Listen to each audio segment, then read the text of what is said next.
Welcome back to our final race of the season here at Valencia for Moto 3. Joined in the booth by a couple of folks. Y'all can introduce yourselves.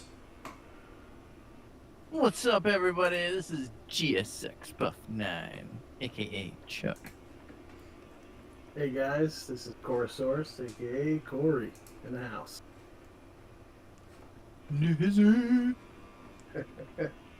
Happy to be here, man. Man, I'm happy to have you Yeah, guys for brother. this last one. So we're on all new hardware here, so the audio shouldn't be total shite, but we'll see. Frankly, so anybody listening in, levels, whatever. I mean, we'll take all the feedback we can get. Absolutely. Those of you watching on Twitch or YouTube, feel free to chime in. Let us know how you think the racing's going, how the stream quality looks. First race on the new build. And yeah, obviously we had some audio issues and we took a short break for, I think, 2 weeks. But Yeah. but we're back up and running, and hopefully all is well. That's pretty good. Building a new system and getting it back up and running in 2 weeks. Nice. Some hard Yeah. work. Nice. Nice. Oh, actually, fuck, Yeah. I've got even the You don't even soundboard need a works tonight. soundboard. Yeah. We don't need it, though. Oh, I'm here.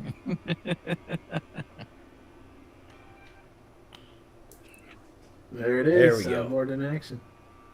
it works. It is working. All right, so the first 2 laps have come in. Lunatic, the new man to the Moto3 group, he's only played the game for about 3 weeks. He was in on the last race, but I think he finished at the back of the pack after a couple of crashes, still getting used to the game, the physics, and how to not crash. It is a tough thing to do when you first start this game. But first on the board, 41.9. Yeah, I would say physics is definitely a hard thing to get used to this one. Oh, certainly, yeah. But it's the action, the action of the game that really makes it kind of interesting, because you need to lead in with the rear brake so much. Is that the which trick here? I guess it really is. Yeah, at least that's what I do. I come in pretty hard, a good like second, maybe 2 seconds before coming in the corner. Oh, big old crash by Hanging up on Bigfoot. it. However, I have been using the smaller rear brake. I Seems to forget be you working can pretty change good. sizes here. On the Moto 2s and GPs, you can, yes. Moto 3s, not so much. Another crash by Bigfoot. He's having a hard time here. But look at Lunatic coming in all red again. Yeah, I got a lot of red sectors. Hazard 2-2s, Lunatic, Iron Joe, red through sector 1. Stock. Hazard Stock attack. Hazard takes it. Stock Hazard go to the top, 39.9. The cream rises to the top. I need that sound effect now. It's a pretty big gap as well. I mean, we're looking 2 seconds, 2.5, 3, 3.5, 3.5 seconds all the way back to 5th. So It's still fairly early in qualifying, so I'll give them a little bit of time here.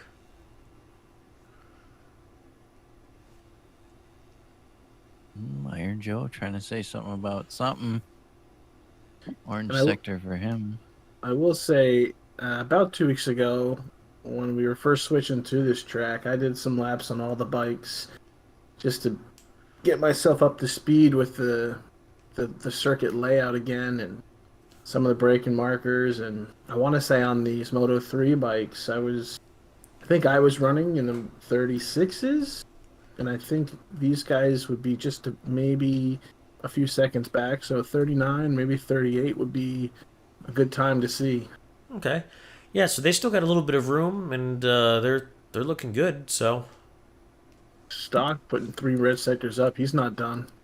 Well, Iron Joe to third. Now you can Yeah, see, well, yeah, first through 4th is only 1.9 now. So they are starting to tighten up. Stock Stock going. with his third red sector, though. He did go very wide in the last corner. Very wide. Yeah. He wasn't setting any records with that last corner. No. No world record on that one. If he got that one, maybe, just maybe. It's all about the last corner. That's how you get the world record. Tell you what, though, I'm watching Stock's lines, though, and he's looking really good. He's getting really close to the apexes on some of these turns. You know, tough mistake on the last turn. But I can tell you from my practice on this track that the braking zone for that last turn is probably the most difficult one. And if you mistime the downshifts, that rear end can slide a lot.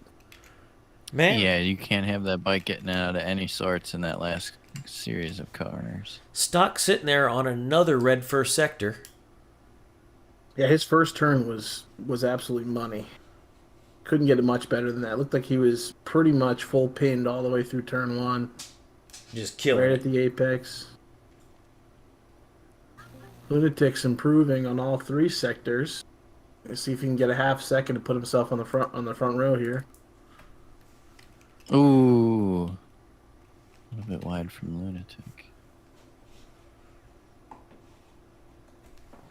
Definitely gonna lose a little bit of time in those last two turns. But Well, it puts does himself gain up a in lot, second. 8/10. But Stock gets another red.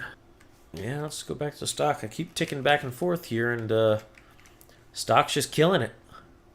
If you guys have hit the pits, maybe thinking about different tire choices, trying something new. 2 minutes left on the clock.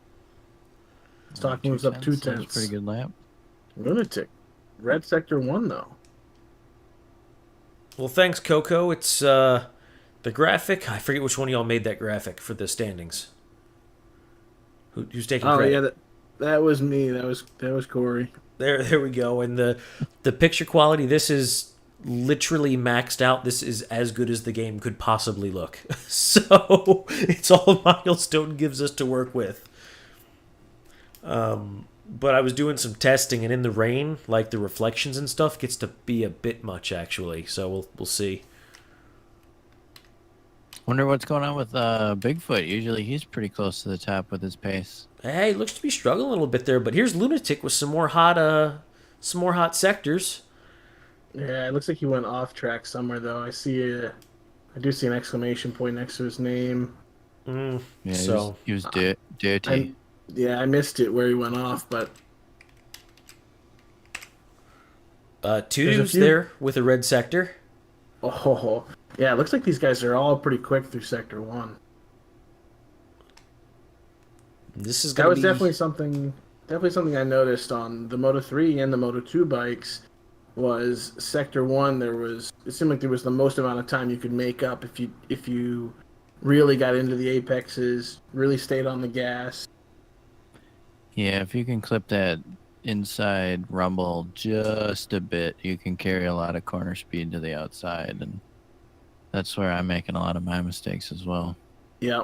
For right there, where Lunatic was rolling through turns 2 and 3, I've really liked to square off turn 2, hit the inside curb, able to turn the bike upright, get it to the outside curb, and it gives you a nice run into 3-4.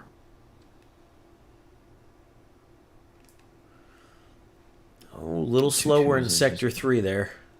Tutus. Across just after the zeros.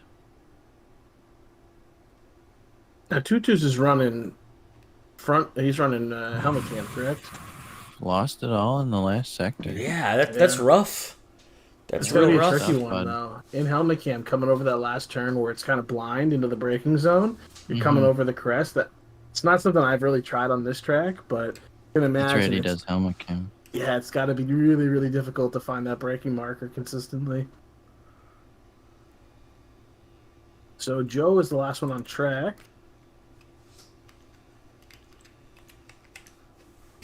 Looking All to the do other some riders. improving. It's gonna be tough with that first sector he's got there. Yeah, but he only really needs 2/10 to put himself on that front row. And on a track like this, it really could make or break it because it's there. Even though the Moto 3 bikes, it's a little bit easier to make passes on a track like this. It's still super narrow track. A lot of it's single file. It feels like. Well, he's going for it. Hopefully, we don't give him a commentator's curse. Well, No. all eyes on Put him. him up on the... Oh, there it is. And Joe. there it is. Sorry, bud. That was my fault. Right on cue. Man.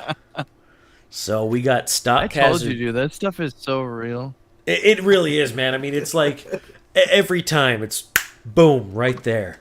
So I've we even got. gone.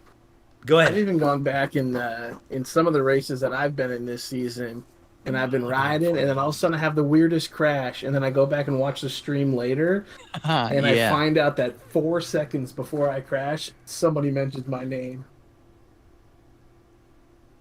Are you sure about that? I'm fucking positive. Look at all them 41s and then all them ones It's a off damn of shame, but Lunatic. it's so true. He's a 141 111. Oh, 111. One or one Yeah, or one. 111.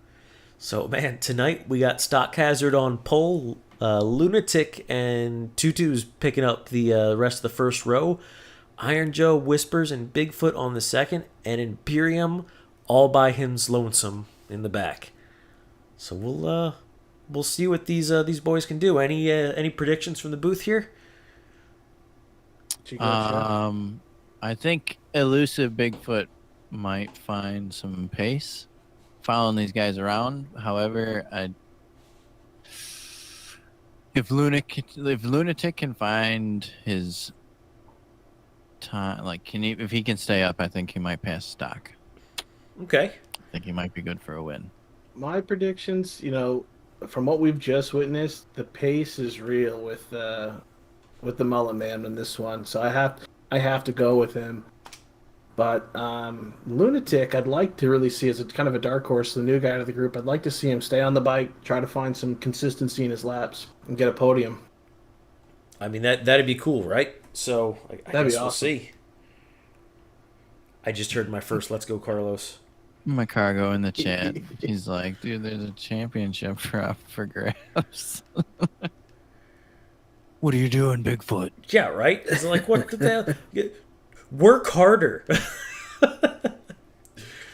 Because looking at it here, I mean, Bigfoot's P2 currently. He's got a decent little gap, but it's nothing crazy. Yeah, he's about to hand it over. I guess historically, the predictions don't matter what we think. It really comes down to what Bigfoot think. Yeah, Right? it's Bigfoot can make or break himself. What's the congratulations you played yourself? Yeah, if he can put the Just- curse on somebody right now, this would be the time. Just focus on him the whole race. How good's your curse when you got the commentator's curse on you? Which Maybe curse is he'll perform stronger? well under pressure. So I didn't see the track temperature, but the weather looks like it's going to be good for these guys. It's clear, a few clouds out there, so maybe it's a bit below the highest temperature point we can get in the game, which I think is like 42 on this track. What's that Yeah, I in was really science hoping units? for rain. What's that in what? Oh, Sorry? I'm sorry, freedom units. What's that in freedom units? Oh, that's a great question. 42? 42? Something I can't 107. answer with it. Yeah, I need Google for that. That's 107. I have I'm- definitely done track days hotter than that. That's hot. That's hot, though. Now, with these guys only running, I think this is 5 laps. It's hard not to want to take the soft tire choice. They don't have tire wear on, so maybe someone would vouch to go, really want to go for like a medium front tire, but I gotta think the soft tire's the ideal choice on this track. Yeah, I mean, would it be worth Was it? it that hot, really? I mean, the front tire. So from my findings, like the Moto 3, Moto 2 bikes, the front tires get super hot on the brakes. And I prefer the medium tire in the front usually, where I can deal Yeah. with a soft on the rear. On the GP bikes, it's usually I'm okay with the softer front, but I usually like the medium rear. I think it was 20 where I couldn't use a soft tire at all on a Moto 3 bike. Like I could get maybe a lap out of it, but otherwise it was just nothing. I would have it red by lap 2. Yeah. All right, here we go, boys. Oh boy.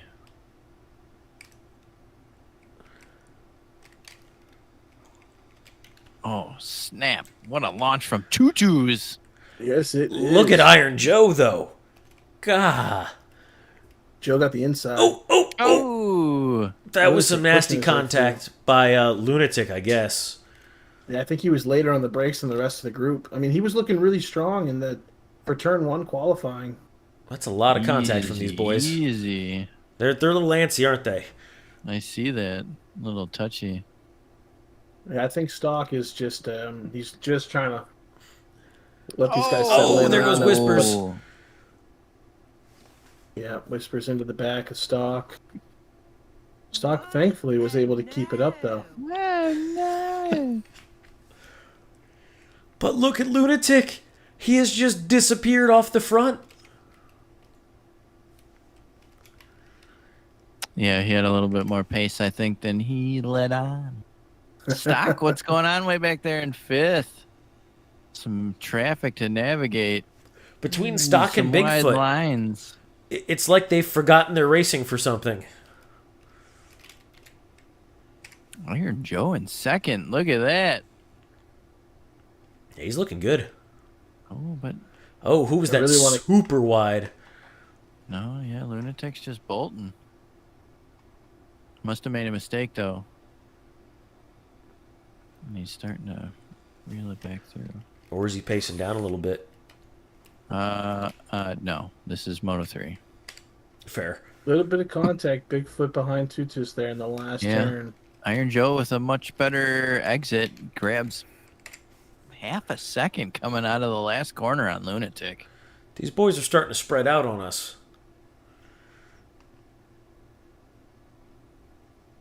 Yeah, the thing is I don't think anybody at the end of the first lap was close enough to grab a draft. And so it really came down to whoever got the better drive on the exit of that turn. Mm-hmm.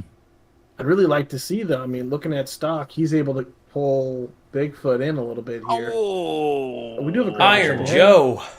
It is Joe. that's rough stuff. And then turn 4. Stock now promoted to fourth Oh, place from that big- crash. Yeah, Ooh, Bigfoot and a goes nice on the pass. dirt. Yeah, Bigfoot went to the inside, hit the dirt on turn 5. He's been promoted to motocross rider. These I mean, two the fact guys, that though, he stayed on the bike is impressive. duking it out for the championship. Stock's got to find himself at the end of the grid if Bigfoot wants to have anything to say. Wow. Almost saw two lines come together there. A very Yeah, it was wide close. one. That was rowdy. Some interesting line selection here. Yeah, running that. You can see the wide nerves. line. The nerves are on these guys. They're thinking, man, there's only Sweat. 4 laps to go for the title. Well, due to technical issues, we gave them an extra how many weeks worth of practice? Yeah, next 2 weeks. So Yeah, these guys should be actually nose to nose right now. I'm a little disappointed with how spread out they are. hopefully, yeah, I mean, hopefully it Just didn't have the kidding. same effect on them as it did on me. Or I just didn't turn the game back on for 2 weeks. Yeah, I played it a little bit, but not too much. I've been busy doing car stuff. It's weird. At least you're doing something. Yeah. Took my Sherco out for a ride. Brap in Very the nice. backyard. There we go. Got one of them Stock is one of them really French closed the bikes. gap. Yeah, I'm not too happy that it's French, but it's KYB suspension and Oh, KTM like engine and frame. Which so. one did you go with? So I got it used, but on a super sweet deal. The 21 300 SCF 4-stroke. Yeah. Oh, the So it's 4-stroke. Okay. Yeah, the 304 stroke factory. So it comes with an Akrapovic. It comes with a rear solid disc. It comes with a radiator fan already, and then the guy had put bulletproof radiator guards on. Sweet. I was gonna say I did a demo day of theirs a couple years ago, and Bigfoot throwing it away. yeah, what was Oh, and that? Iron Joe right behind him. What was that? You know, we're just Lunatics earned some screen time. We're gonna get this boy some screen time. Yeah, Tutus was closing the gap down to him to 1.5, but it's come right back up over 2 seconds now. Yeah, they 3 definitely final yo-yo laps to pretty go. good.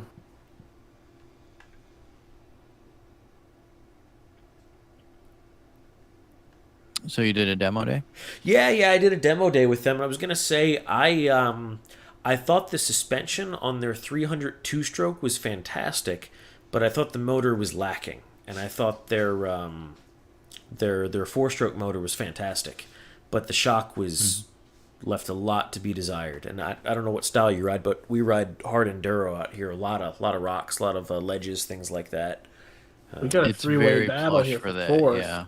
For fourth, Whispers, Bigfoot, and Joe all very, very close. In turn one, there's contact between the KTMs. Whispers goes down. I just missed it. Just barely missed it. Oh no! And a big old wheelie from Whispers as he flies away. He must be pretty frustrated right about now. Oh, Imperium passes Whispers for 6th place. Yeah, still pretty tight between Bigfoot and Joe now. Bigfoot had lost that position by going really wide through turn 2. And look at the gap at the front now. I mean, Tutu's had that down to 3/10. Yeah, So- no, it's down to half a second. Is Pressure. Tutu's going fast or is Lunatic going slow? I have to think that maybe there's some mistakes coming from Lunatic. You know, there's something to be said Oh, though. Bigfoot with a big old mistake. He goes straight on. Yeah, he's down What on the happened ground. there? Must have missed his braking marker coming in. That fast left-hander, whatever corner number that is. I mean, this is getting close at the front. Yeah, it's one of those things, Nick, that sometimes when you're out there doing laps, it feels like you're by yourself, and maybe you get a little too relaxed, right? I have the propensity to do that in real life. I get out there and I'll be going slow, and then somebody passes me, and I'm like, "Dude, I'm stuck behind you. What are you doing?" You know, and we just Yeah. play this cat and mouse game because I can't seem to drive the pace by myself. Yeah, sometimes you need that little carrot in front of you to chase down. Mm-hmm. Yeah, it definitely helps with your braking markers as well. And Absolutely. with these like blind corner, well, not blind, but double apexes and stuff that doesn't really happen at the apex of the corner, it helps having somebody in front of you to judge your speed a lot better. Makes sense. Yeah, looking at this here, I think Coco's got a good point. That is, it's over for Sam Squatch. Yeah, I mean, hopefully he can keep it on track for the next lap and a half because he only has one more off-track warning he can afford. The next one he gets is actually going to be a long lap. Yeah, that's. Look at the lack of warning from a couple of these guys though. Tutus, Iron Joe, Imperium, Yep. looking clean. Hey, don't catch up going off track. Certainly not on a track like this that just has sand traps everywhere. Could you imagine doing a track day here or a race here? Like the penalty for going off track is high. Oh, I'd quit right away. I'd be like, nope. Nah, I'm so bro. far back already. Send it. If you Not you about to go get off, lapped 5 times. if you This would go be a off in dream track to Houston, ride. yeah, if you go off in Houston here, it is like a 3-inch drop off the side of the track into rutted grass. So it's probably worse. Yeah, your bike's done. 2-2s with a much better exit coming out of turn 1. Turn 1 there. Yeah, he did. Good line into turn 2 as well. He knows his final lap. Big wheelie from Lunatic out of turn 2. Oh, now it's down to 3/10. Here we go. Brother. Bigfoot crashed again. He's gone down to the back of the pack. I think that's where he's gonna finish. The pressure was too much. No, he races another class. Ha ha ha. Touche. I mean, Tutus could pull off something incredible here. Final lap. It's under half second. This is a good spot. Wow, look at that drive.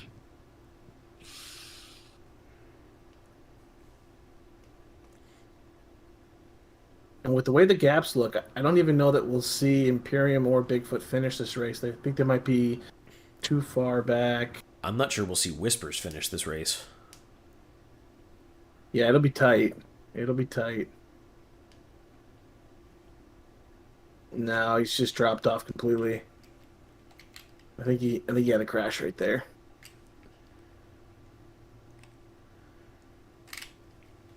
Into the final turn. What do you got there? 2-2s. Come on, hit the turbo 2-2s. Turbo. Across the line, Lunatic. Wow, that was fantastic. Great racing from him, honestly. I mean, right from the get-go. You know, in his qualifying, Stock was getting right there. he made some improvements. Stock Hazard had the best time in qualifying, but you could tell on lap one he got swallowed up, and riders were a little too close for comfort. He didn't want to crash early on, I think, and he just kind of let other people go by him and looked to pick his spots, but sometimes waiting too long lets someone else, Lunatic, especially in this case, just run away with it at the front. Yeah, and I don't think we're going to see Whispers make it. So close. Good effort. Great final race. We had some good racing there. Good battle at the end for first place. No, that was a solid final race, but something to be cognizant of here. We didn't see our P1 or P2 racers take. Well, I take it back. Stock Hazard did take third, but third ain't first. Yeah, looks like the championship is his. Good podium result and close lap times. Look at the front three guys, very, very close. 40.5 at a Lunatic, Yeah, 0.6 at a 2-2s, and a 0.7 from Stock. absolutely. You guys got some fireworks and a gold helmet. It's in the works. I've got like some gunpowder. I mean, we can really do this old West style. And some tannerite. I mean, it is the Mullet Man. I'm sure he's simple. Doesn't need much. Just a good cold beer, a Foster's. Before we move on, I do want to point out Hazard is on that Honda, the white one. It is very resemblant of the Idemitsu bike. We But don't it's not, we don't is use it? that name here. Hey, are we taking bets on protests tonight? Do you think there's going to be some? I mean, I watched Iron Joe's entry into turn one, and it looked like he fucking sent it full bore. He sent between, like, it. 2 or 3 riders. But he didn't knock anybody down. I must have missed that. My thought was, ooh, that was dirty. I mean, I don't. Yeah, we saw a little bit of bumping here and there. At least I did on my end, but I think the hardest one might have been when there was that. It was Bigfoot, Whispers, and Joe all battling for fourth place, and Joe got the worst end of it, I think, or maybe it was Whispers got knocked down there. so what I'll That's it. I say. think Go ahead. Go ahead. No, you go ahead. I was gonna say what I can say for sure is in turn one, Iron Joe did not cause anybody to, or was that Lunatic rather?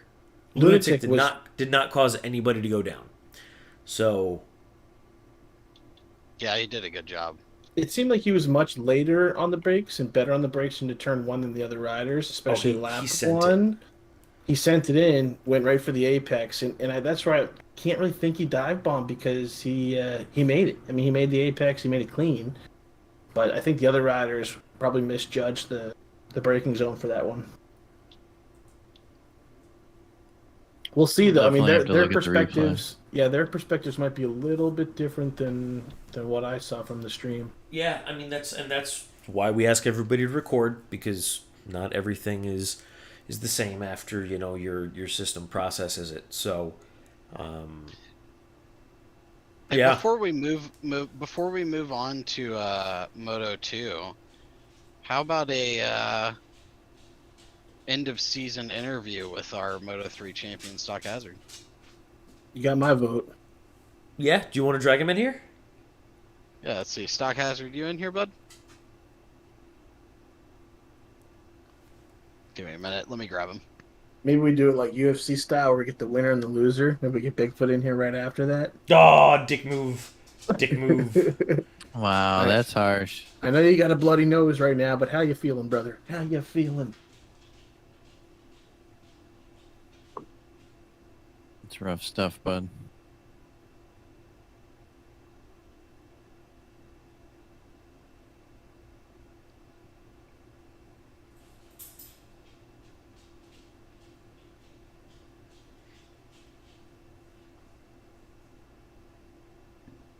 So I'm sorry to say that I'm getting the fucking Idemitsu song queued up here. Don't you fucking dare. Better not. fucking get her done. Better delete that. Yeah. Hey, listen. If Nick does that, I'm dragging him to another fucking channel. Yo, what up? Stock Hazard, my man. In the house. Congratulations on your Moto 3 championship. Champions! We did it! Champion! Thank you. Hey, thanks Heinz for all the setup advice. Thank Nick and Chris and Heinz for putting on the league. It was excellent. Thank y'all. Hey, Team Vision Track, right? Team Vision Track. Hey, congratulations, man. Fucking solid comeback. You were not doing so hot at the beginning of the season, and you really turned it around. Talk to us a little bit about that. Oh man, first race of the season. I thought I qualified like P3, and I thought I was going to win that race for sure. And I finished P6 and crashed like twice. I was like, oh, this is a disaster. And Bigfoot looked to be the sure champion at that point. Yeah, Bigfoot was. I thought this was going to be his year. But I just kind of analyzed the races and saw that it doesn't matter how many times you wreck or how fast you go. Like the total race time. So like. It takes so much time when you wreck, whereas you should just slow down a little bit and not wreck. And that really got me a lot of podiums this year and a lot of race wins too. Absolutely. I noticed your consistency and staying on the bike did improve throughout the season. Can you talk a little bit about how you went through that process? Yeah, just stay on the bike. That's all you got to do because man, I'd be following Bigfoot a lot because he'd be faster than me. So I'd just be following Bigfoot, and then 3 laps tick off, and still following Bigfoot, and then he'd put it off into the litter. He'd wreck, lose a front tire or something. So you just have to stay on the bike. Preferably keep the bike on the track the whole time, and that's how you get good results. Yeah, I think that's a good trick right there. Don't crash, don't fuck up. That's the go fast, don't crash. I think we're stealing that from somebody, but fuck them, right? So tell us a little bit about your expectations at the beginning of the season and where you're at now. I was just looking forward to run a full season, and I qualified in Moto 3, and I wasn't even the fastest in Moto 3, so I was kind of a midfield racer in Moto 3, and I really enjoyed qualifying, and was able to get a bike, picked a great Vision Track bike, and I started the first race with the championship in mind, so I was just looking for quality results. I'm glad I was able to do that. Cora, I know you've this is one of your many proteges under the Idemitsu and the team riders around you, and you've kind of brought on some people on. Do you have any questions for him for his preparation for the season? Well, so my question that I was going to ask him, well, first off, congrats on the podium finish, and then for the championship points, the win there. It's awesome to see. This was a great race. It looked like a tough one at the start.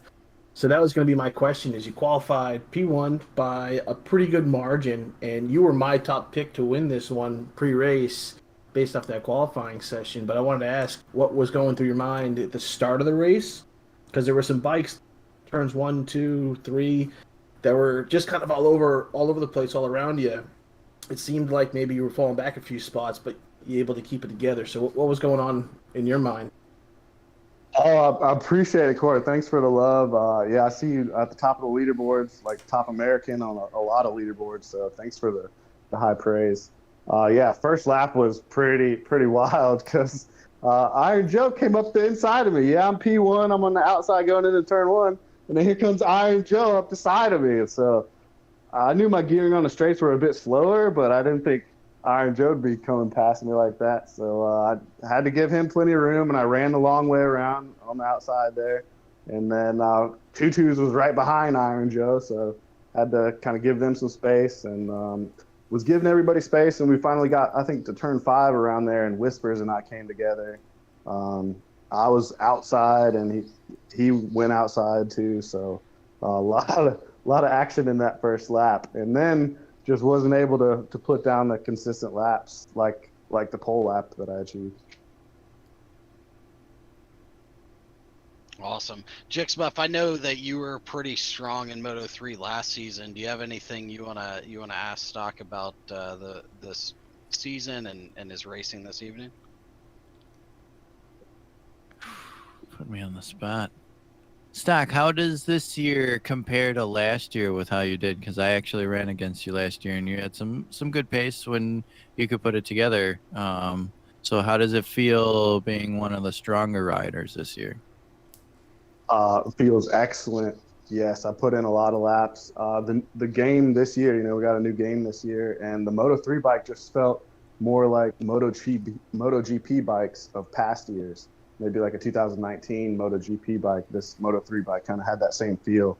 Okay. And then Heinz really gave me a great tip with the calibration, turning the rear brake saturation to 75%, so it doesn't lock up, and you can really just lean on her in the turns, and she'll come right around.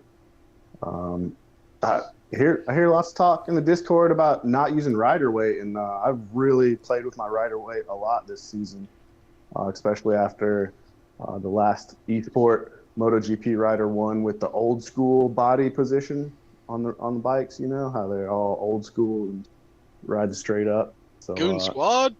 Yeah, Goonrad. Medusa told me to put the weight back as right bumper, and that was just something that stuck out to me.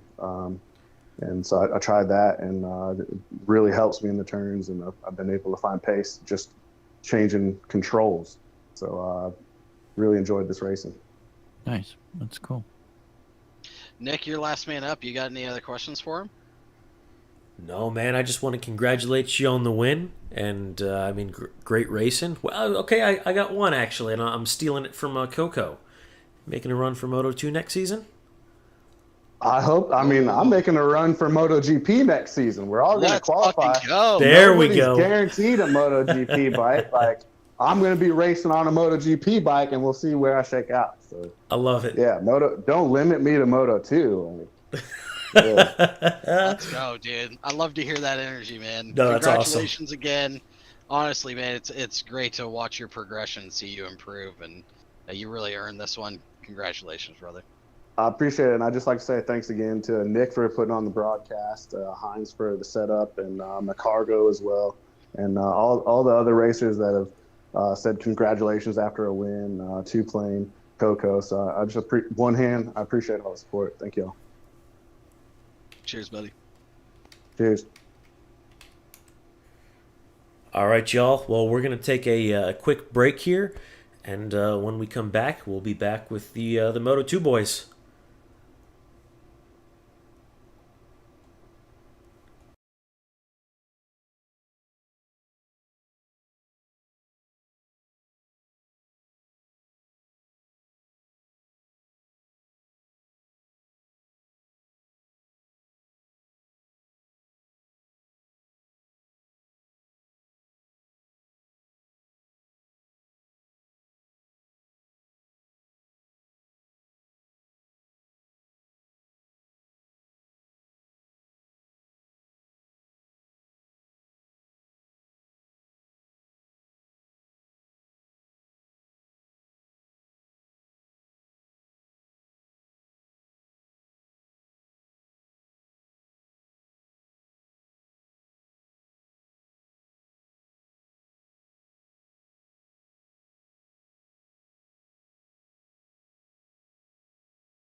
Welcome back, everybody, to our final race of the season for Moto 2. Joined here by a couple great folks in the booth. Go ahead and introduce yourselves, y'all. Thanks, Nick. I appreciate it. It is your 2023 Moto 3 champion, Doc Hazard, all that, here in the commentary booth. Appreciate it, Nick. Thanks for having me. Thanks for being here. Hey, everybody, it is me again, Corey Corsource, still in the house, here for Moto 2 action. Very excited. We got another incredible race coming up. Points on the line. On the line. The A lot of points on the championship's about to line be here. decided. Yeah, let's see what we got. I mean, so who are you rooting for? Who are you rooting against? I definitely got somebody I'm rooting against. 7-8 Hines. I hope you finish last. Let that. I know you can hear me right now too, so let that fuel your anger. And Stock, I'm I curious hope- to hear your thoughts. Yeah, have you been watching a lot of the Moto 2 races, and have you kind of kept an eye on the teams? And I've watched a handful of them. I've chatted with them, like, personally, though. And I'm a huge one-handed 78 fan. I want one-handed 78 to win this race, lead every lap, Thoppy across the finish line, one-handed. I hope he wins. Huge fan of Albert. And then Hines, big fan of Hines, too. I'm hoping he secures the championship and all that. Nightcrawler is just super fast, though, your buddy, Corey. Yeah, Nightcrawler, you can't, like, talk about Moto 2 and not talk about Nightcrawler. yeah, I think the last couple of races in particular, he's really kind of found his groove and consistency for the better for his part. But yeah, I think we could all agree. I think a lot of us are part of the fan club for One-Handed 78. Always good to see Al do well. A couple of wins earlier in the season. I think it was back to back. Was it Magello and what's after Magello there? Le Mans. Back-to-back He wins. did have a back-to-back, yeah. Yeah, in a thriller, I think in the Magello one, it was the last lap that he pulled it off, which was awesome. I think he had to hold off Hines for that win. Incredible stuff. Yeah, I think my favorite. I did a lot of practice with these guys over the past couple of weeks. More about 2 weeks ago, but the lap times were looking really fast from Nightcrawl and Fast Raj. This is every once in a while he just pulls some really, really quick laps. So I would say those two guys would be my top two. Hines, I know, put some work in today though on the time trials, so he was a bit down the list, but it looks like he may have found something just at the right time before the race starts. He has been drinking though, so that makes him a wild card. Yeah, absolutely. It's been really fun to watch Phobia and Fast Raj share the same track because them two are really close to each other normally when they're racing. They've had some big issues, big contact. So they're kind of just off the podium or maybe last spot of the podium. But I really enjoy watching them two race. And I'm also a huge D Veritech fan. Shout out to D Veritech. Shout out Steve Airtick. So first couple laps have come in. At the top with a 132.9 is Nightcrawl. Phobia just 0.2 back. And Maito, 1.9 seconds off, currently in third. I mean, who didn't see Nightcrawl qualifying this well, though? I mean, that's not a surprise to me at all. No, it's a decent time. The leaderboard times that these guys were putting down were in the mid 32s. I think it was 32.4 was their leaderboard times. So they might be able to break down a little bit lower than where he currently is, but I think we'll see a lot of the guys fall into that 33 range, maybe 34 range. Although the weather looks really good for them with cloudy right now. I'm sure everybody's running soft tire combos. They're getting a lot of grip with this current track temp. Only half the field set a lap, though, so far, Nick. They got time. I'm not antsy yet. Hot Dogs in the chat saying were we forced to say we want Hines to win? No, I said the opposite. I said I want him to lose. So that's. I want Hines to win. Hines, one hand, D Veritech podium. That's my podium pick. Let's make it happen. Thanks for the chat, hot dog, too. Good to see Hades in the chat, too. Yeah, Hades staying awake for this one, which is awesome. Hades throwing salt in the chat, though? Well, no. Okay. Maybe a little bit of salt, maybe a little bit of facts. Phobia just 2 tenths off a Nightcrawl. All right. I like to see that. Somebody chased down that Idemetsu. Handed's coming around the last turn right now, about to put his first lap down. Looks like one of the riders did the right thing and got out of his way at the last turn, who wasn't on a fast lap. Nice to see that, even though it's the last race, still some good sportsmanship. Ooh, jumping up to 4th there. That's not terrible. Yeah, able to put down a good lap. Yeah, first complete lap at least. You know, it's something on the board, and it's something they can look to improve on. Looks like Hines is also on a pretty good lap. Yeah, Hines and Raj both have orange sectors. Oh, fast Raj is looking fast. Hines still not yet done this lap, though. He could move up. P4. P4 just behind Roger. Let's see if Jixbuff can actually put a lap in here. Do it! Just do it! I'm rooting for the EMC Square Jixbuff 9 to put in a solid lap here. One thing I will say is, while he was helping us out with commentating Moto 3, the other guys were really sweating and getting the last-minute practice in, so, you know, it might take him a few extra minutes to get his laps in, but I have a feeling he'll be able to put himself somewhere in the mid-pack. I guess we will see, right? Come on, Jixbuff. Put one down here. Yep. Coming last turn. Just be smooth. Put your time on the board.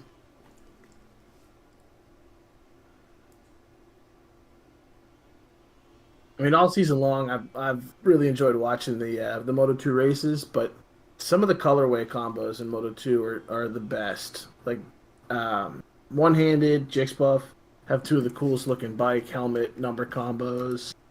Mm-hmm. Ooh, Nightcrawl's on Chat, hey, chat, I want to hear who you think's going to win.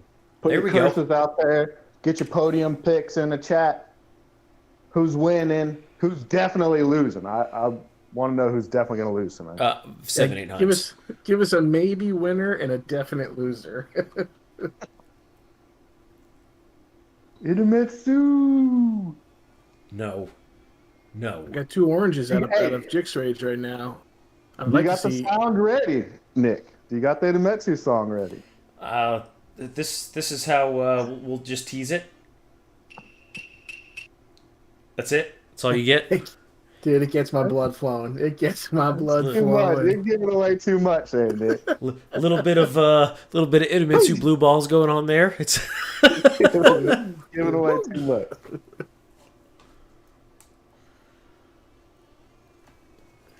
I tell you, one of the racers that really everybody loves to see go fast is Carlos. Carlos is always out there killing it. Everyone's always rooting for him. Oh, Carlos.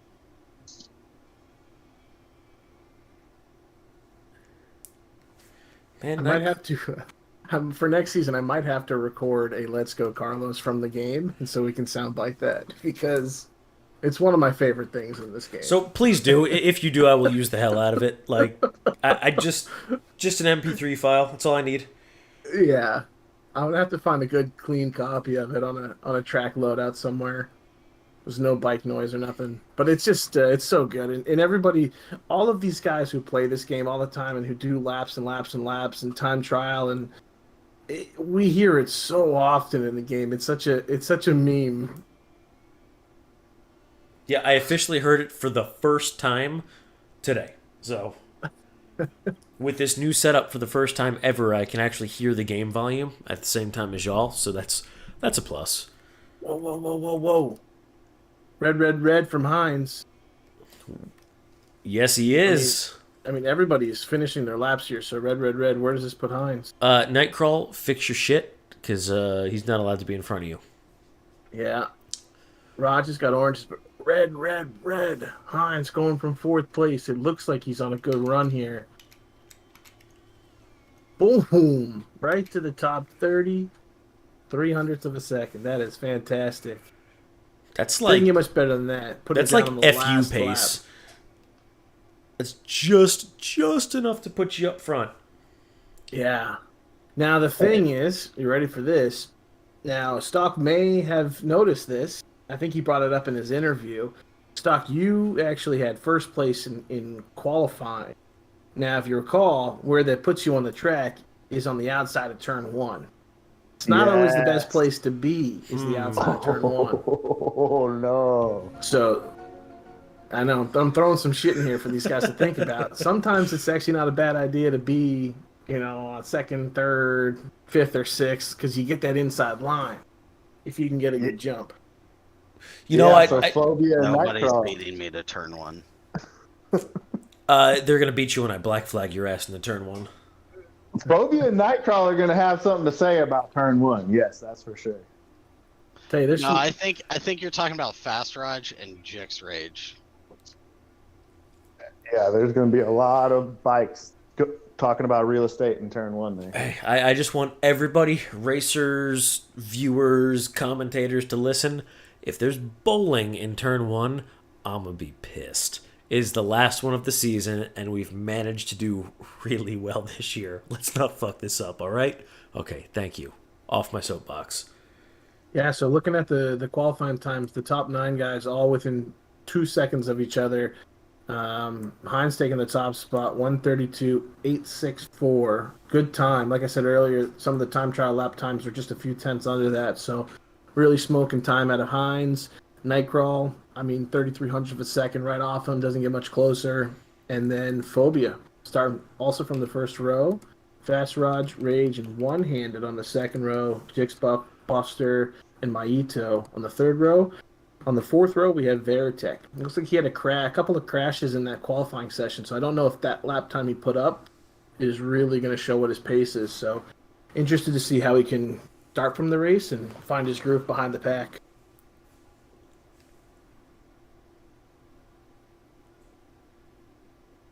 Okay, here is our 2 minutes for these racers to get everything together. I gotta change that from science units to freedom units. 23 Celsius. What is that in bald eagles?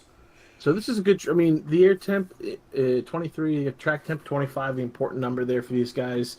It's technically the game will recommend to you soft tires anytime it's below 33 Celsius. Okay. However, on a track like this, it's going to be probably a safer choice to run a medium compound.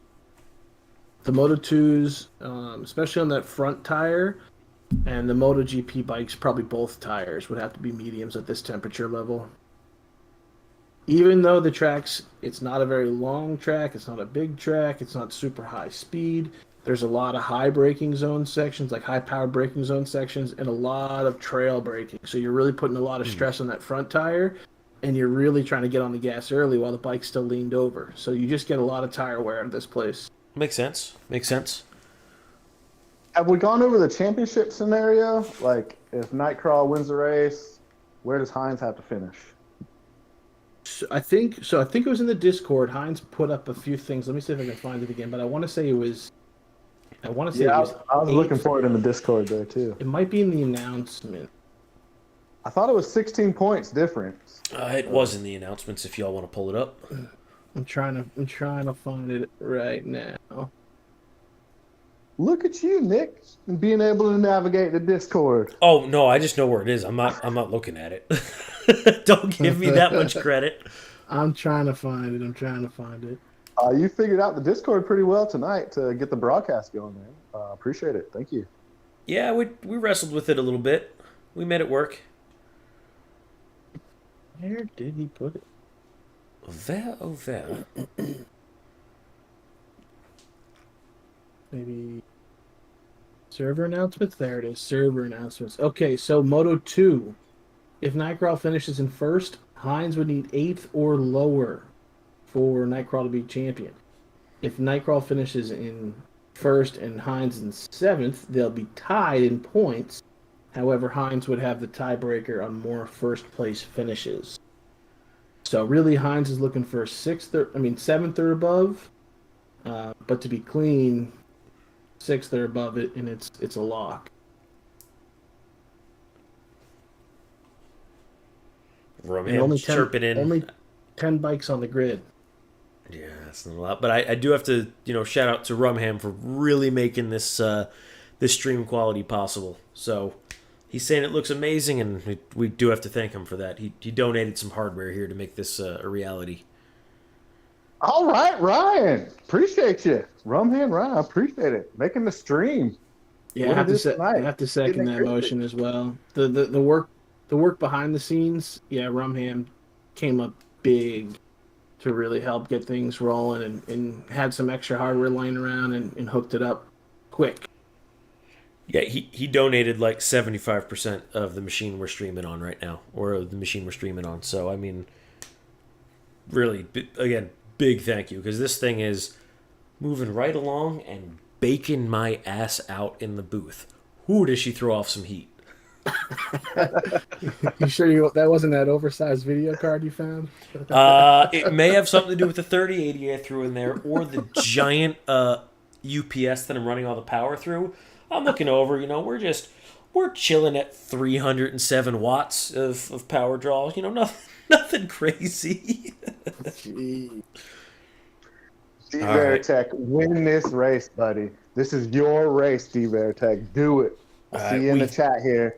Win it. We giving these boys enough time to ready up.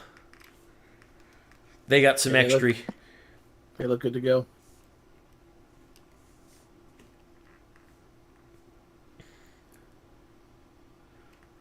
I can't wait to see this turn one.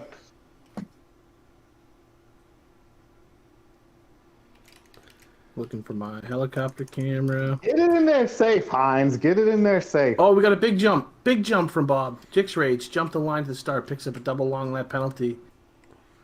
He knows it's the last race this season, needs to put it in. Jix Rage is gone, though. He's taking off. Oh, so much for that. Turn one, Bob goes down. He had a huge lead at the start. Does he jump the start? That is true. Yeah. He did jump the start. I'm seeing some latency here from Nightcrawl. Hines needs to make this move quick. Hades is not wrong about that helmet either. In P3.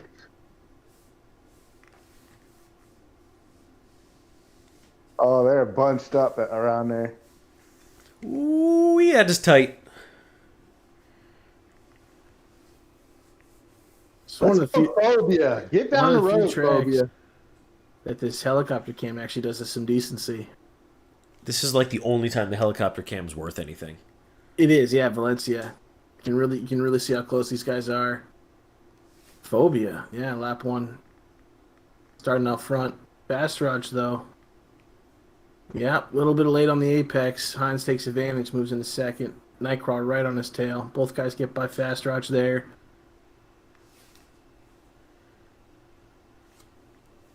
Yeah, Fast Rod just opened up the door and both of them bikes just went sailing through. Nightcrawl's got to get ahead of Hines. Yeah, I think at this point, for Nightcrawl, he knows the position is tough. I mean, Hines is already looking really strong. All he just has to hope for is an error. Just stay in his own race and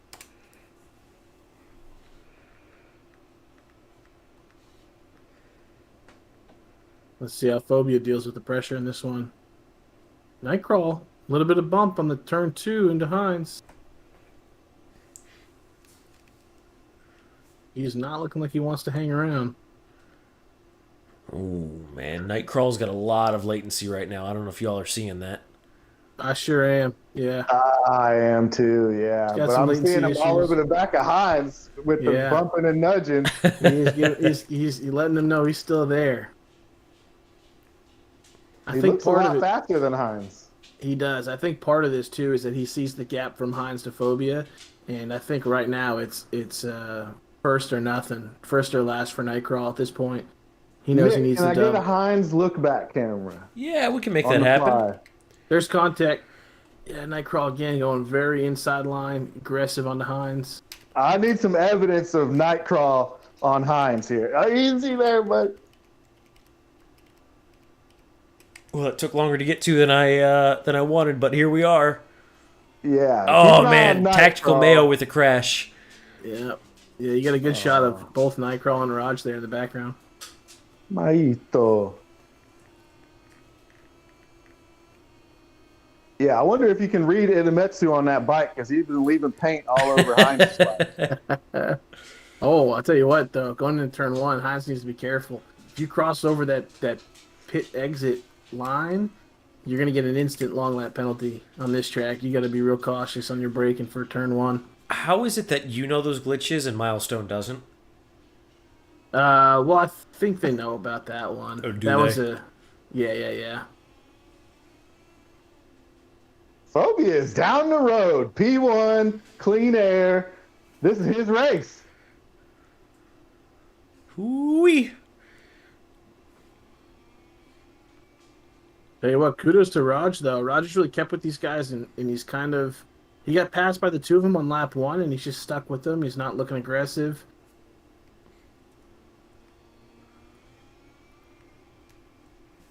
Jix Rage did knock off one of his long lap penalties and got by Maito as well.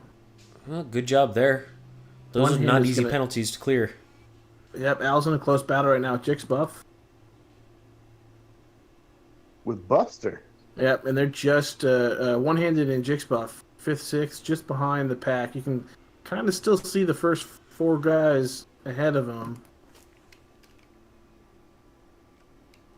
But yeah, Phobia's been caught. He's been caught red-handed now. He's got this group Yeah. all over him. Oh, look at I don't that know. beautiful cockpit. Hines has got the drive here into turn 1. You're in the lead, Phobia. Settle down. Who cares about that noisy Moto 2 bike that you can hear? Yeah, had Keep the drive. going. but There not the goes Hines for brakes. P1. Yeah, Hines at the inside line. Good job on the brakes. If we can get it turned in. Nice move from Hines. I mean, Nightcrawl just skips right by Phobia as well. Nightcrawl knows who his target is in this race. Little bit of touching with Phobia and Nightcrawl there. Bear is looking like he's right on Jix Buff here as well. Yeah. Look at that helmet on Bear. Oh, huge wheelie from Hines. Turn 6 there, and actually lets Nightcrawl through. This battle with Jix Buff in one hand is I mean, great. there's so much controversy between the top 4 riders. The battles between Nightcrawl's Latency, Hines, and then you got Phobia and Raj together. Oh no, that Third, was a fourth crash now. with Buffster and one-handed. Oh, We missed that one. yeah, Buster sees the dirt on that one. Also, some issues at the back for my Idemitsu brother, Jix Rage. He's gone down again. I don't want to say good because he's not Hines, but good. Roger going inside last turn. It's a pretty good move on Phobia. A little bit of contact, but he had the. It looks like he had the line done. Hines looking good turn 1. Ooh, there we go. And a Mitsu bike coming But down he the fights straight for the back. penultimate lap. Yeah, Louis fighting back though on the straight into turn 2. And Hines looking for the underline into 3 maybe. Wow. I mean, I think at this point Hines, Hades called it pre-race. Is the ego gonna get in the way? I mean, really, if he just sits in this position, he wins the championship. Part of me hopes with that little number 1 helmet he's got there that we just see him toss it down the track. I mean, right here, right there at turn 5, he almost did. I saw that front. The front almost tucked. The rear was sliding. Can we see almost that getting stupid helmet poosy. here? No, we really can't. Yeah, you get an okay one from the front gyro cam. You get a little bit of a view there. That camera, front gyro, and look back. Those are the two that you can see the helmet on. Yeah, we'll have to do the look back, I guess. There we go. Look at that stupid thing. Yeah, sometimes with that front gyro cam, we had issues with that earlier in the season with McCargo. We would see that eyeball popping out. Yeah.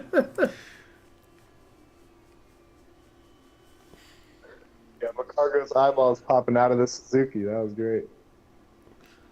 Roger Phobia still hanging on. I mean, kudos to these guys, the 4 riders. Even Jixbuff's right, just 3 seconds now back, but I mean, super clean. A few little bumps and bumps here and there, but looks like Hines has kind of figured out that turn 1. It looks like he's going wide from my angle, but he's not getting any kind of track limit warning, so. No, he's doing good there. And here we are on the final lap. Will Nightcrawl Hines. hold it? Will Hines crash? Hines with a little bump. Ooh, look at these two. Oh! There goes And Hines! And Rogers down. And Rogers down. Hines has to pick this one up.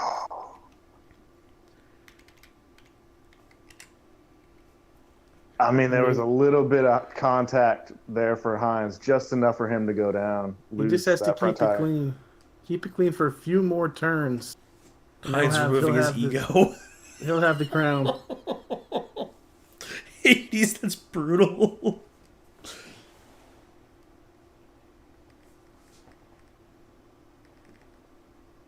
I mean, look at Phobia, just picking up the pieces. He was leading this race for a good margin.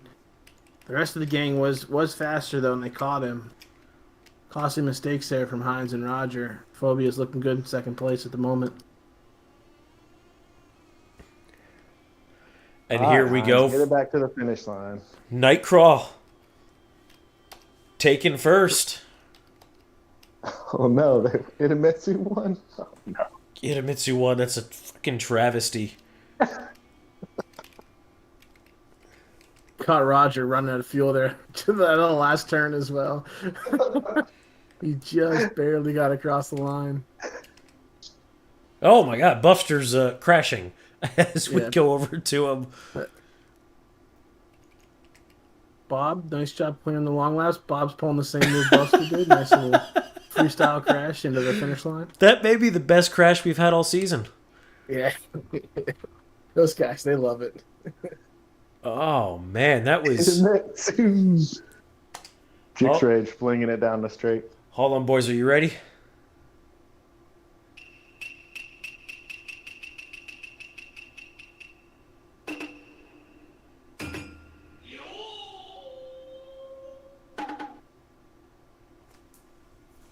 Yeah. I mean, he does get it for the race win. However, the championship's locked. Hines reclaiming. This is the second in a row, if I'm not mistaken. Well, he's sandbagging and not racing GP, so, you know, that's... Well, yeah. I mean, I feel like I've said that a few times this year, but it's not met with with kind remarks from him. No, I gotta but- say though. Go ahead. I was going to say, no, why would it be? He likes winning. Don't cloud this championship with talks of moving up to MotoGP or he should be sandbagging and all that. Bravo for the race win, Nightcrawl. Itamitsu top of the... But, like, champion is Hines. 7-8 It Hines. is Hines. Champion. Hines. Moto2 champ. But I Put will some say respect on that Hines name. our Moto3 champ was very excited to say that he is ready to start practicing for next season and also challenge the GP guys for next year. We'll see. Does Hines want to stay in Moto2 again? Does he want to move down to Moto3? Does he want to go to GP? Well, that's the interesting position that Hines is in, right? Because he's part of race direction. He's part of our admin team. So really what we want to do here is let's pull Nightcrawl in and let's talk with him. Nightcrawl, congratulations on the race win. Yeah, that was your Excellent cue. job getting it done tonight. Oh, thank you, thank you. I tried my hardest, and yeah, I figured if I could mess with Hines a little bit, we'd get him back further. But yeah, no, I'm very happy with the win, man. Great job. Yeah, plenty of contact between y'all two. And He there was a started little it. bit of contact. Can you speak on the lag, too? You were maybe lagging a little bit. Do you feel you were lagging at all? On my stream, it's non-existent, the lag, but I understand as the only Southern Hemisphere player, it's gonna be yeah. Credit to everyone that races against me because yeah, it's probably not the easiest, but I do try and keep it clean. Oh, you're down south there. What, Florida? No, I'm in Australia, so Down under. You couldn't tell by the light accent. yeah. Great race, Nightcrawler. Great race. Yeah, Hey. if I can get a dog up here, is that better? For the sound drop next year, can you please say "Dingo ate my baby"? A bloody dingo ate my baby. Perfect. Now, how about shrimp on the Barbie? No, because see, oh, jeez, that's a problem. That's we don't say that. You gotta give him the good one. The blasters on your fingers. That's a classic. I've got blusters on my fingers. I think, to be fair, that's an English dude. But... I think the best one is, oh, that you think that's a knife? This is a knife. That's the best one. see. Well, he's not See, Crocodile you're Dundee. Like Crocodile Dundee. Yeah, no, very good racing, man. Nightcrawler, congratulations on P2 in the championship. And we also have our championship winner, 7-8 Hines. Congratulations on the championship, Hines.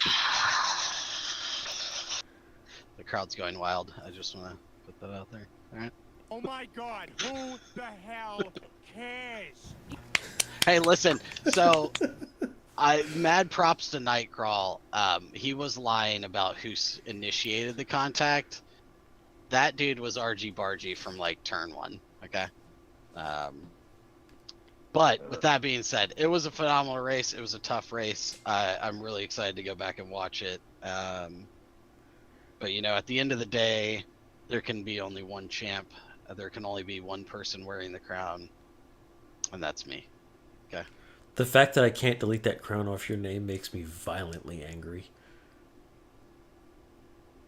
Yeah, or that the Moto 2 champ would actually be the one to have that on next to his name. Yeah. Well, you know, I already have the helmet. Now I have the crown. Strange.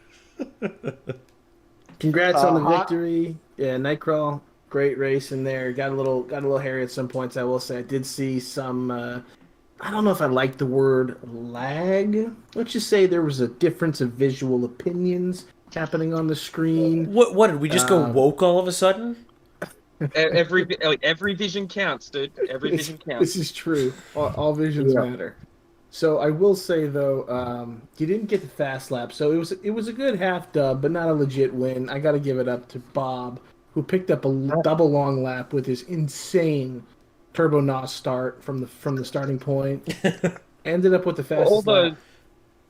For all those that don't know, being in Idemitsu, this is the kind of tough love we get 24/7 from Cora. He's not a nice guy by any means.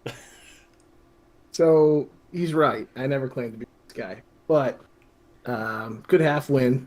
You know, you almost had it. I thought for a minute there when Hines did crash on the last lap, I thought for a moment, oh God, is everyone behind him close enough to just pass him, or maybe someone hits his bike and like it boots him off the track completely? Yeah, I mean, black flag off the plan. Yeah, these scenarios are running through my head, but great race from you guys. Race direction. I'd like to protest because of that statement. Which statement would that be?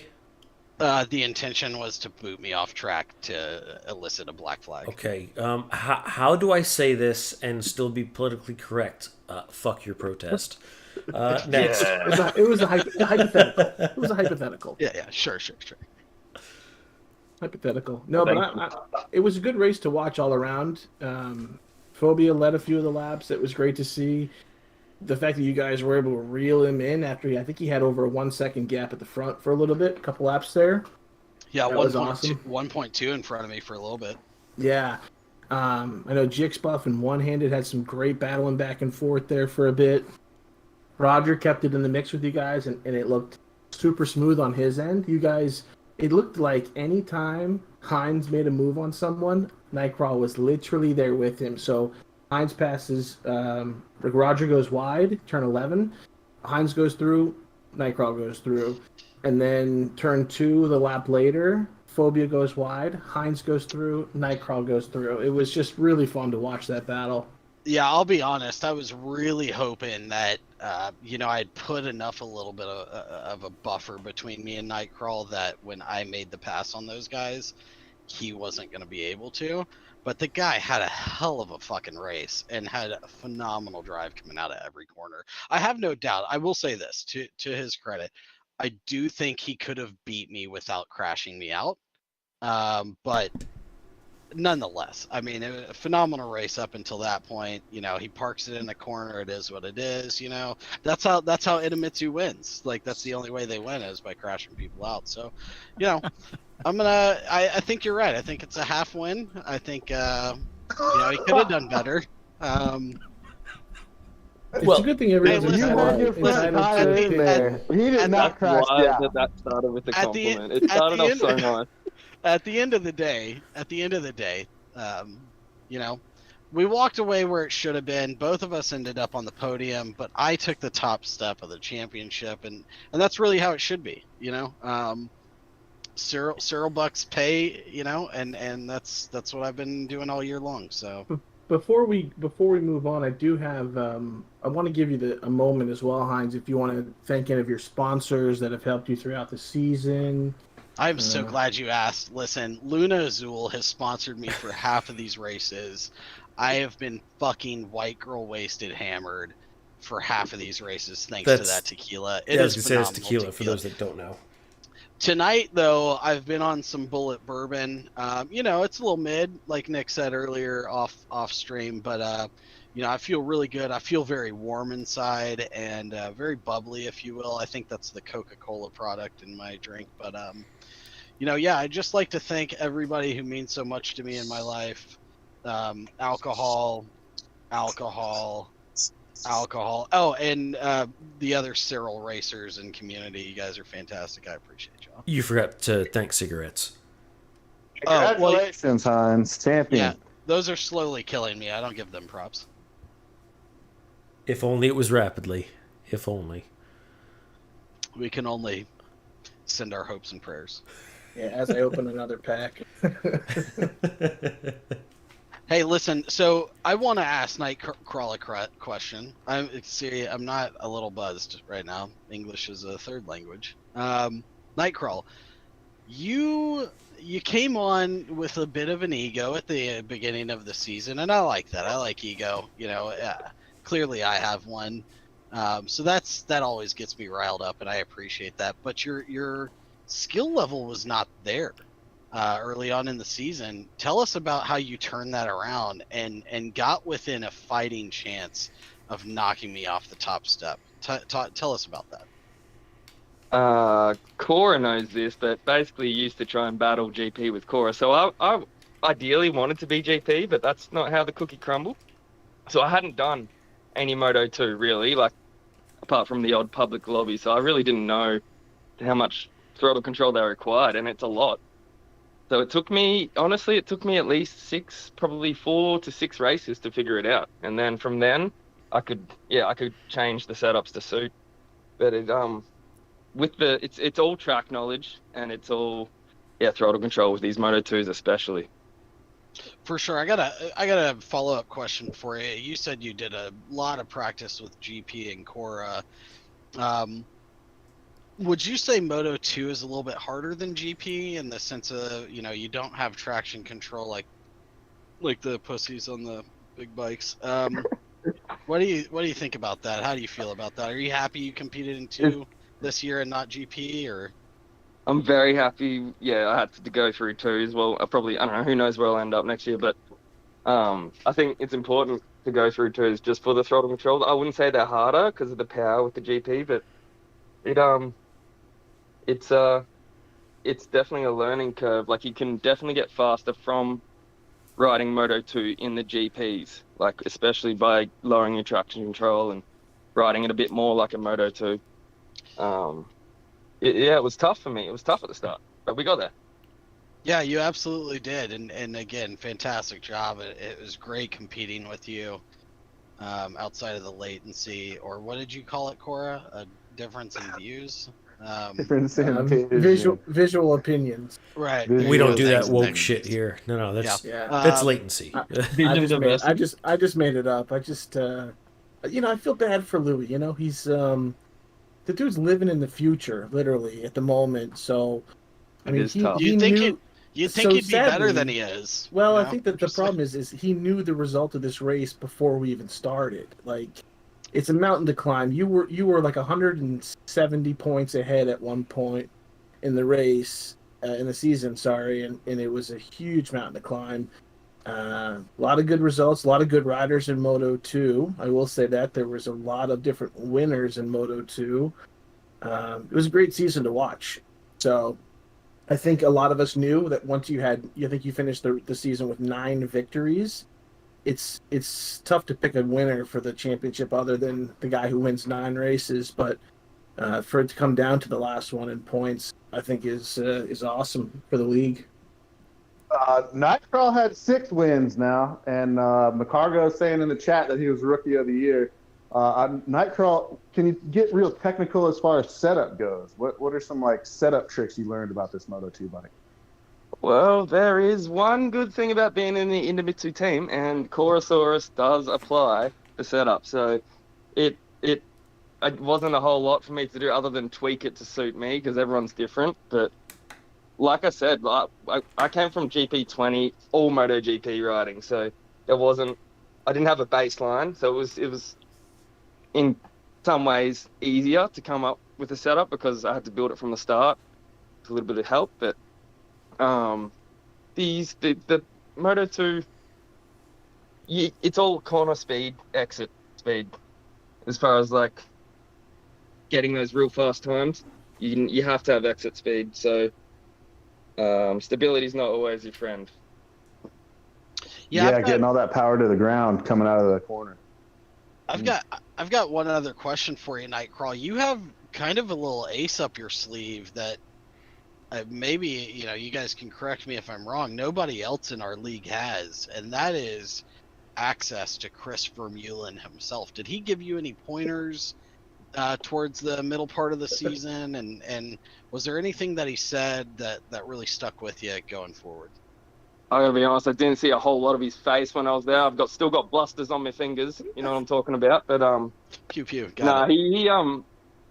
he doesn't really. His daughters play it. I think he doesn't know much about it. But I did mention it. I tried to get him on board, and I said give it a watch. But who knows? Who knows? He might be listening right now. What's up, Chris? Big shouts out. Yeah, Chris, if you ever get the opportunity, we'd love to have you come in and guest commentate. Got a self plug there, guys. But hey, again, that's it for me. Nightcrawl, congratulations, dude. Hell of a fucking race. It's been a Thank you, pleasure man. seeing your progression in Moto 2 and like really bringing it to me the second half of the season. It was fantastic racing with you, brother. Yeah, someone had to, dude. And congrats to you. You did well.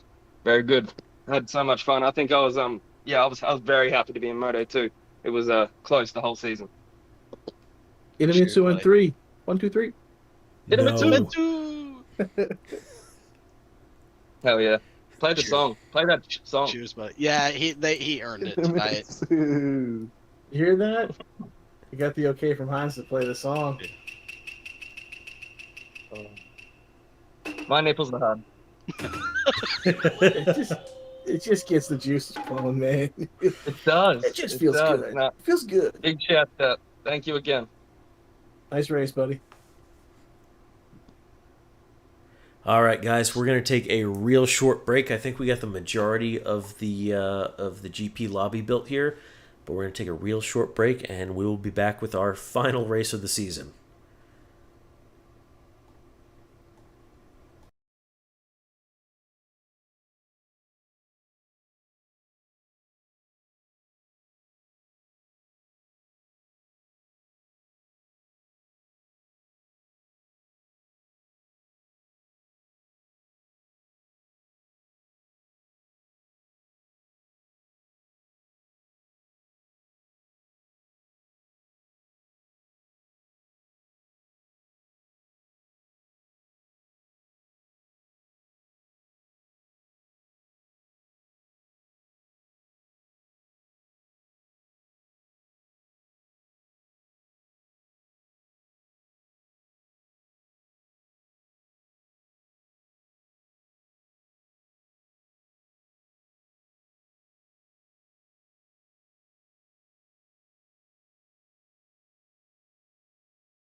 Welcome back, everyone, to our final race of the season here with MotoGP Valencia. I am joined by a few of our greatest competitors.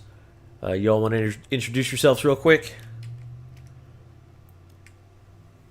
Yes, thanks, Nick. Thanks for tossing it to me. This is your Moto 3 champion, Stock Hazard 10. Booth's getting a little bit crowded in here. Like I thought it was just champions in here. Me and Nick. Damn. What is everybody else doing here? Just champion night, you know? It is champion night, and this is Core Source Corey back in for one more race. For anyone watching that is not in the league, you'll probably see me in some of the GP races earlier in the season. I have claimed the crown, the title for the season, back at the Phillip Island race. And for this last one, I did decide to sit out and help commentate for this one. There's still a really good battle for second, third, fourth place points that are up for grabs. So with me taking a bow out of this race, it gives even more of a, I think even heightens the hype for the last race for these guys. Can we talk about the utter domination that it took for you to be able to, like, not even participate in the final race and still win? Yeah, I'll be on. I mean, I think this is race number 4 that I've missed, but I gotta say it's. I've never raced in any leagues prior to this in the GP games. You know, as Nightcrawl mentioned after the Moto 2 race in his interview talk, that him and I just used to play GP20. You know, casually we would just do 3-lap races, and that was it. We never even really did like longer distance races or tire wear or fuel or anything like that. We were just screwing around, pretty much just bumping each other off the track and trying to have some good racing. And once we got into GP22, found a really good group of people to race with. And for a lot of them I raced with on the Wednesday nights, but then they introduced us to the Suro League for Tuesday nights, and the qualifying sessions earlier in the season. I started to figure out the game, the physics a little bit for the GP bikes. I did feel really good on the 3s and the 2s already, but once we got the season rolling, I was getting kind of a little bit quicker, a little bit more comfortable on the GP bikes as the season progressed, and I would say a lot of it just came down to consistency. I found my setups are a little bit different than some of the other guys, the faster guys in the league and in time trials, but I find something that works for me to not crash. So yeah, I was able to lock in a lot of race wins. Yeah, consistency is huge. You know, we keep saying it, but this really is proof. Consistency is huge. Yeah, I think one of the big changes from this game to prior games, like I played a little bit of GP19 and then I played GP20 quite a bit when it was on Game Pass, was that when you would crash in those games, you'd be back on the track within 2 or 3 seconds. So you don't really lose a ton of time, and if you can usually still see the other rider, it's only 2-3 seconds up. But in this game, some of the crashes are anywhere from 6 to 10, 12 seconds, depending on where it throws you for a restart. So when you crash in this game, it's really, really a big setback. Yeah, just punishing. Super punishing. Rumhand Ryan, top of the board, P1. Shout out to Ryan for donating some streaming equipment to get the stream real crispy tonight. Dude, huge. Absolutely huge. I mean, he literally, other than ancillary shit I had to throw together, donated everything except the graphics card. I mean, huge props. Good to see an Aprilia top of the board, too. Do we have anybody else in the booth? Is there anybody else in the booth tonight? Not at the moment. Heinz will be in a minute. And wow, we will have all 3 champions in the booth at the same time. Yeah, it's good. Ryan put up a good lap time to start it off. 27.0 is a great lap time for this track. They're in a clear day. Track temp's a little bit high, but they might be able to get a few laps on a soft tire. Most of them, like I said earlier, will probably opt for mediums come race time, but they might be able to get 1 or 2 hot laps in on a soft tire, maybe one really good, clean one. And a 27.0 is a great time to start off with. It's going to take a lot from the other riders to really put themselves up near him. Hey, Nick, when you get a chance, can we see Hades' number plate and helmet? I just popped over to him. Gotcha, appreciate you. Yeah, thanks, chat, for keeping it live tonight. Thanks, Coco, for sending that in. Chat, send in those picks. Who's winning? Who do you definitely not want to see win? Where is smokiest Titan? Hot dog, can he win the championship? Yeah, chat in. Can Tepid Wiener win the championship? Probably not. Can but he nothing win is. tonight? He could win tonight, though. He could. Is there a way we can disqualify Cora to like get a different champion? Like, could he say something on the commentary broadcast to get him disqualified from the league? You know, if it's he not rails decided on, yet. if he rails on Hines hard enough, I'm going to give him next year's championship as well. So I will With two say this. championships. I will say this. Earlier in the season, by about race 2 or 3, Nightcrawler and I had a side bet going on of who would get kicked out of the league first from Hines, if it was me or him. So surprisingly, neither one of us got kicked out before the race season finished. But there was a few times we tried. We did try to get on his bad side.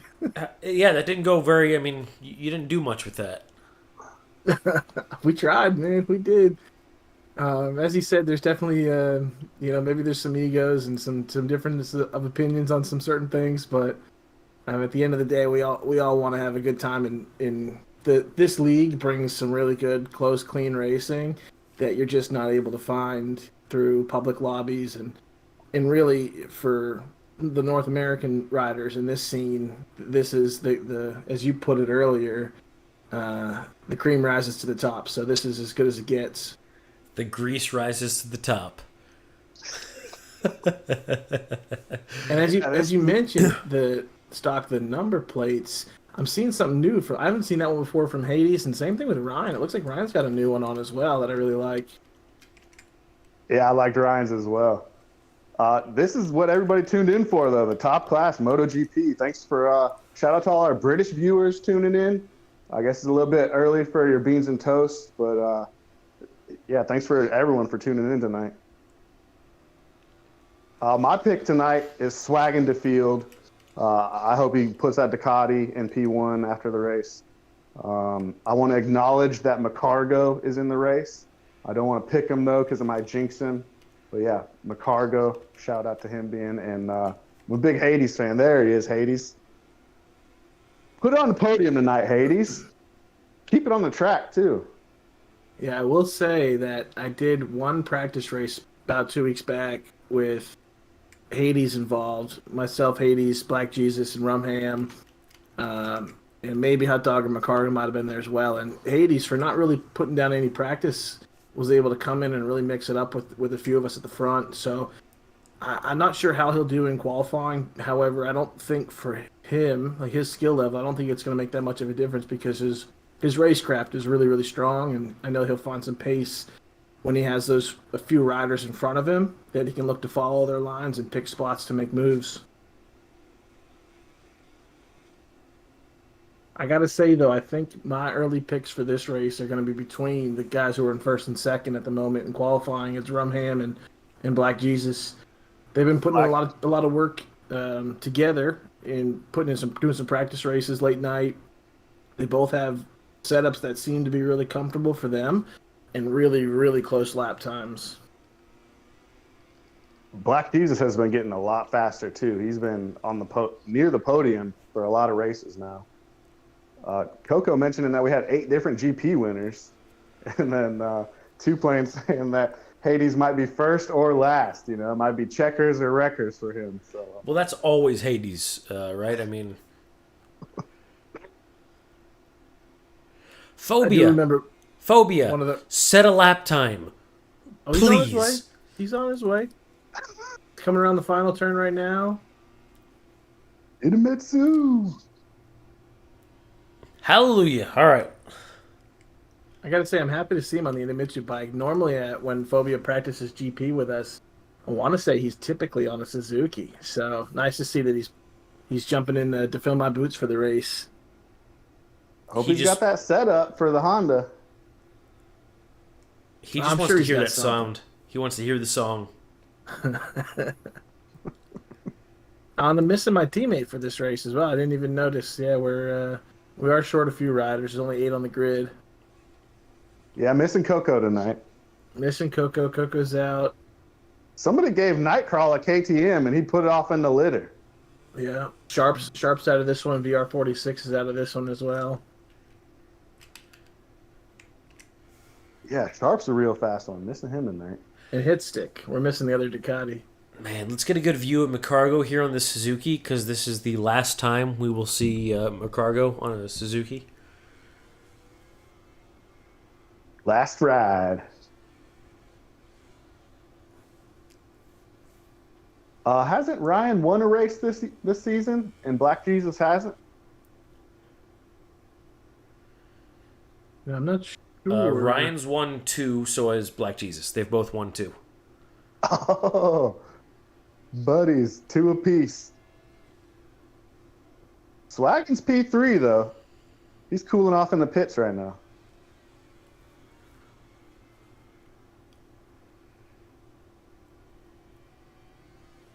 Ryan on his 3rd sector going red. Yeah, That but number plate from McCargo looks great. Amazing. Now let's do a look back on him. He does move up slightly. Ooh, there we go. 168. You got Those that are old 2 Nicky tenths. Hayton going on. Yeah, close it up a little bit to Swaggin.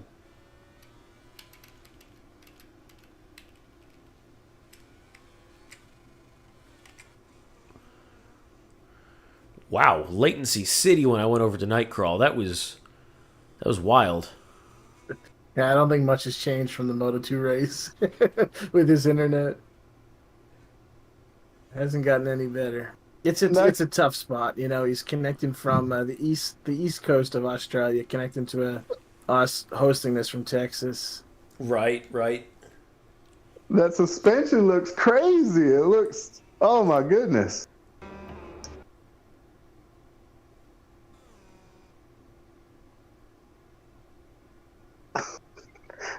Carl needs a suspension job on that KTM there. It's yeah, also take that over. It's going to take him a few laps to get used to the braking marker changes, because jumping straight from Moto2 between Nightcrawl and Phobia, jumping off the Moto2 race to coming onto the GP bikes, the braking markers are a lot later on Moto2 bikes. These GP bikes are so fast in some of these turns. He qualified in front of Phobia and Hades so far. Not so he's for long. figured something out. Hades has gone up to the first spot right now. 26.7. Swaggin's backed out.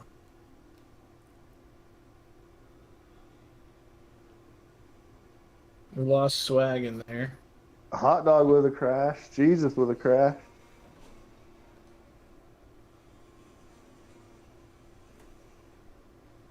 Swaggin disconnected. That's not great.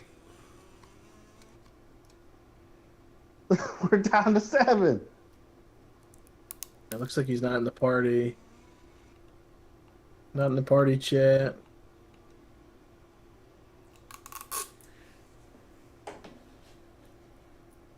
Are we able to get him back in if I send him a message for a restart? For the last race of the season, we can make that happen. I mean, it says he's offline at this point. He went back to home, so maybe his game crashed. Send him a message, see if we get a response.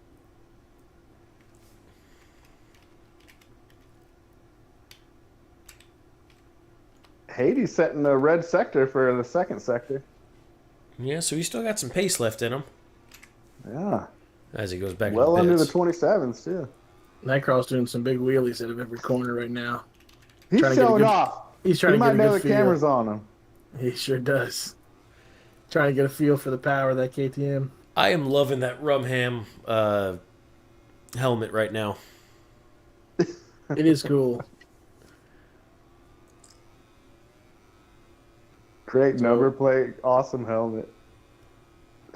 Look at that. His latency's a little wild as well.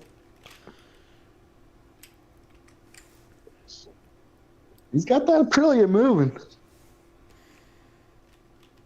Yeah, I mean, good job on Hades to find his pace there right at the end.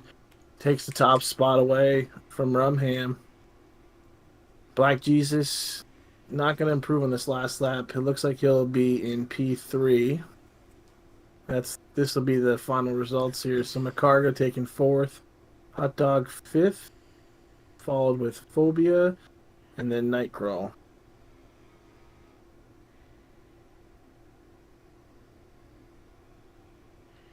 Hey Nick, are we rebuilding the lobby? I wonder if there's anybody else that needs to get in. Have not we just heard back Swaggin. from him yet?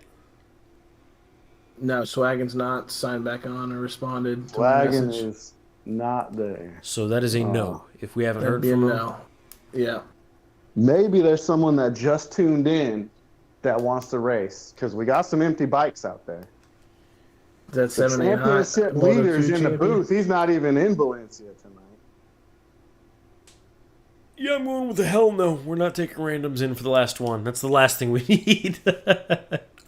That's probably a good idea. That's probably. I think this would be good though. The guys that are really fighting for these for the final podium spots for the championship, this is going to give them a good opportunity.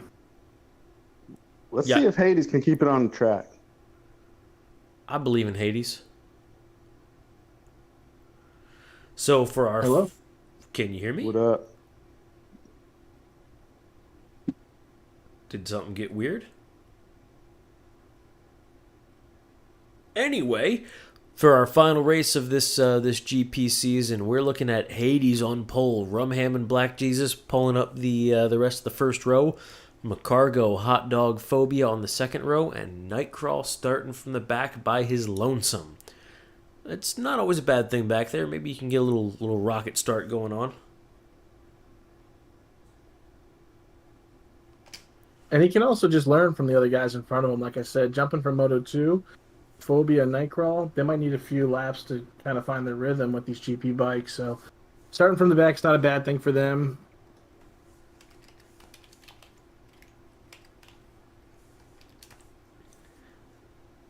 Yeah, Hans, I can hear you. Oh, Hines? No, we remember when I had to mute him? But like, I still hear him, but you don't hear him. I wonder if stream hears him. Hi, Yeah, Hines. stream- You're stream back now. hears me. No, the stream didn't Hines, hear you. Hines, I messaged Swag and he hasn't responded yet. The Okay. stream now hears you. Yeah. Okay. Hi. We went over it. Yeah. Okay, yeah, my only thought was trying to get him back because we only have 7 racers at this point, which is pretty typical for esports with no prizes. Yeah. I was Yeah, going to try to get him back, but we haven't heard from him, so... It looks like he Yeah, let's dashed. roll it. From what I can see, it looks like he dashboarded and then it's offline. He's not in the party, so, nothing. He's out. Yeah. Okay. So Alright, he's out. I messaged him, haven't heard back. It's been 4 minutes. cool. Two I Plane appreciate is way the too play. excited that Hades is on pole. Two Plane, yeah, settle.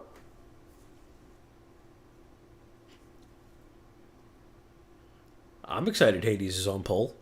Are you not? I want Ryan to win this one. Really, I want Black Jesus to win this one. Oh, I'd like to see okay. him- So we got a Hades hater in him the crowd. beat out I Ryan. see.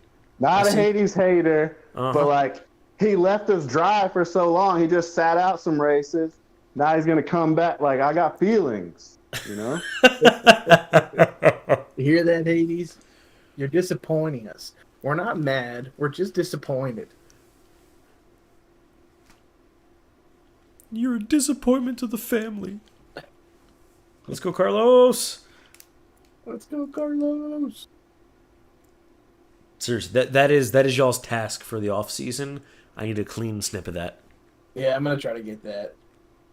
Hey, did you have a chance earlier? I might have came back a little late, but did you get a chance to pull up those standings for GP? I put them up at the beginning before the race. Okay, cool. Yeah, was during the curious break to they look see- great. I was curious to see how close it was Between. between for second, third, fourth. McCargo is at 258, Rumham 251, Black Jesus 240. Nice. And now with Hades in the mix, he might take a few points away. It's gonna make it spicy. I'll tell you that much. It's a spicy Italian meatball. And you know what time it is, boys? It's race time. It is race time. Just check my watch. It's race time. So again, clear weather for these guys. I'm gonna go ahead and say it's a medium tire choice for the lot of them.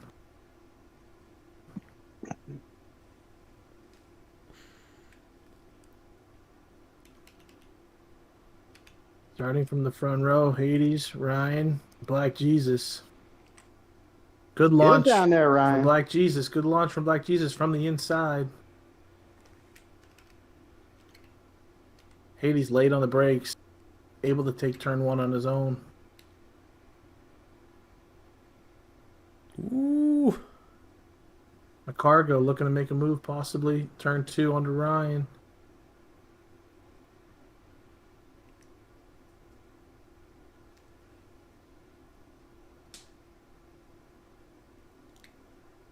There's one thing that I noticed when doing some practice racing with Hades, I mean, mostly throughout the season, but particularly at this track, is he is able to get the bike turned while braking so much quicker than it seems like a lot of us, a lot of the riders can.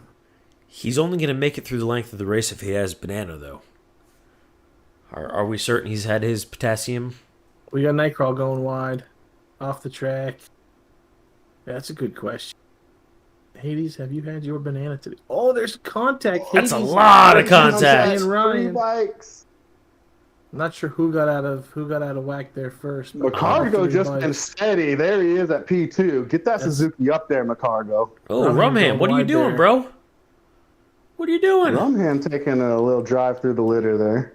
What are you doing? Dead and Oh! There's a big crash with Nightcrawl. He took out Nightcrawl. He 100% took out Nightcrawl. Yeah, it looked like maybe some latency that I saw, maybe Nightcrawl, but yeah, definitely contact between the 2 bikes. So Ryan dumped his bike on the lettuce before the track, and then. Yeah, Oh, okay. I might have just missed it. Yeah, his he bike dumped just... it in the lettuce. Yeah, Nightcrawl was coming up fast, and there was just a bike in the middle of the track. So that puts Ryan down 9 seconds back, and I mean he's 9 seconds back on Hot Dog, so he's got a way to go. 9-lap race though. A lot of racing to be had. And with Hades up there at the front with these 2 guys, McCargo and Black Jesus, Hades is going to push them. He's going to be making moves anywhere he can. He's got his hands full with McCargo, though, and Black Jesus is leading this race. Get on down the road, Black Jesus.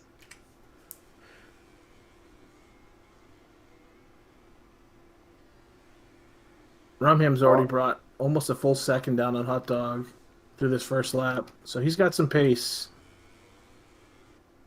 Ryan's one of them quick boys. Hades battle. He is. He'll tell you he's not, but he's been putting in a lot of time, a lot of work practicing with both Black Jesus and Hades. Hades has given those guys a lot of help with bike setup and practice, and it's paid off.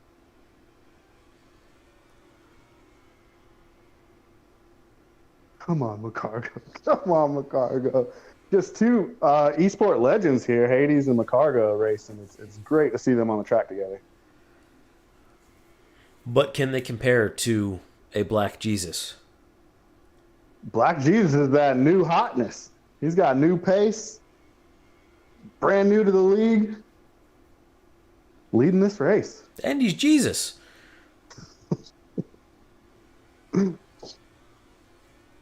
You know, the true come-up story, like Jesus was. I mean, he's starting on the RNF bike, looking for a factory seat next year. I think Black Jesus has proven himself this season as it's gone on. He's going to be fighting for a factory spot next year. He has Definitely. died for your factory sins.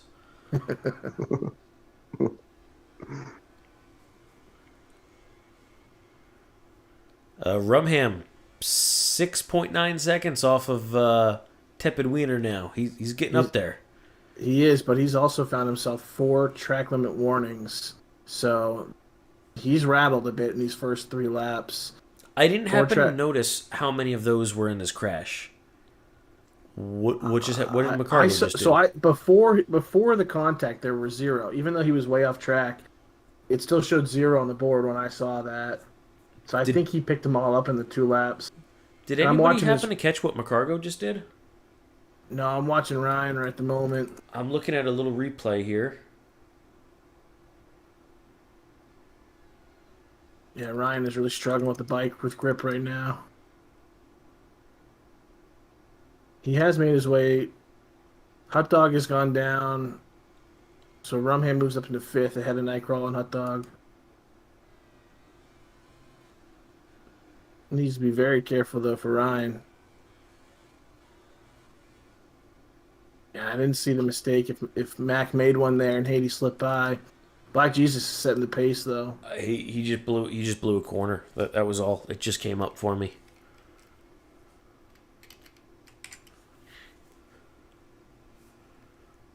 Can we get that look back of Black Jesus? Yeah, we can do that. Yeah, Hades was 7/10 back this lap.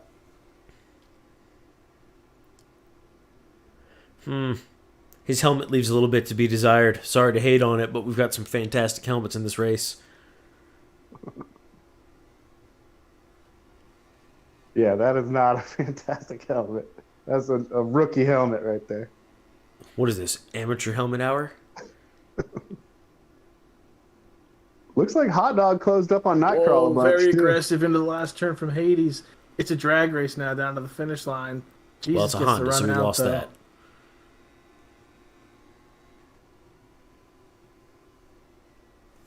That's just Hades letting him know that he's there. Oh, there we go. What a shot. God, you can never count Hades out for this kind of thing. Black Jesus still there.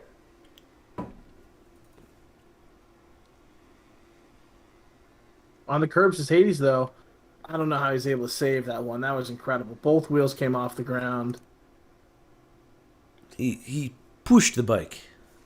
Yeah, but he was able to pull it back in. I mean, he really probably should have crashed in that moment. That was something. I told him not to Extra show lucky that on we were the letting him curves. use hacks.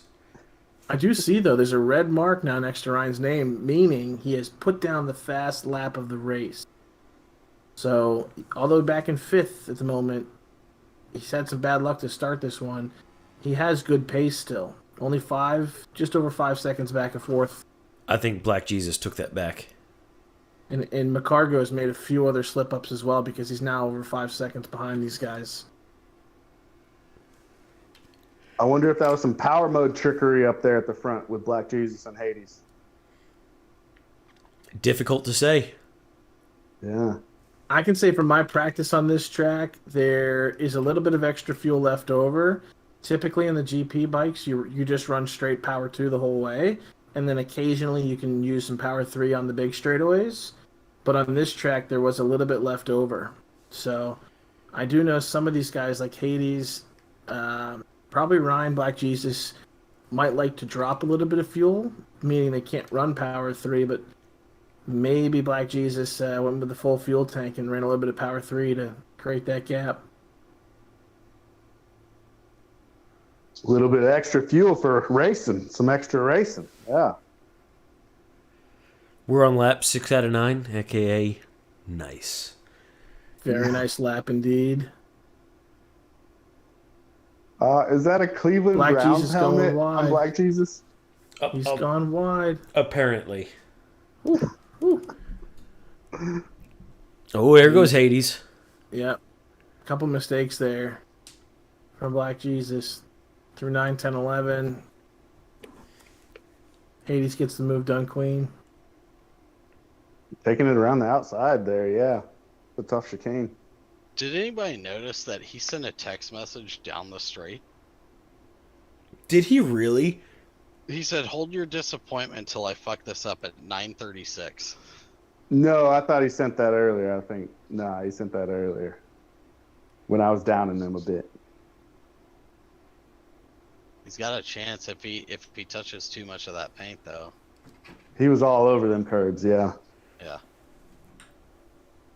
There ain't no way he's texted while he's racing. Hey, birds. God. Birds. I mean, if anyone could do it, he Birds. could. Maybe I shouldn't say never, but Yeah, down the straight at Australia, maybe. Probably not here. or on Coda, fall asleep between 10 and 11, 11, 12. Yeah.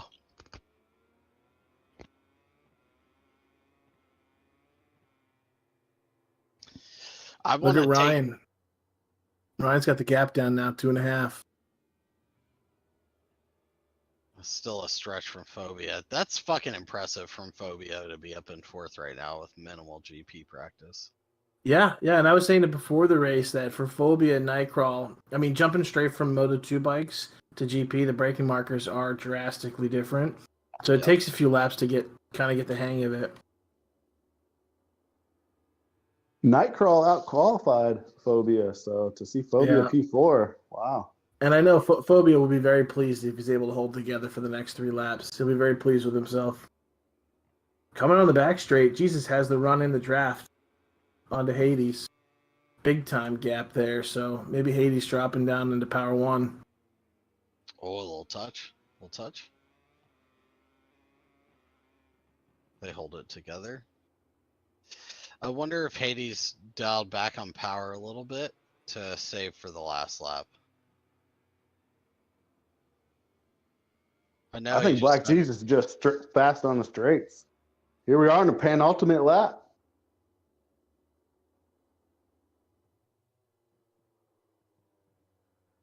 Core, on gearing for you, I mean, I know you're generally out front, but is this something that you experienced early on in races where guys would outdrive you out of corners? And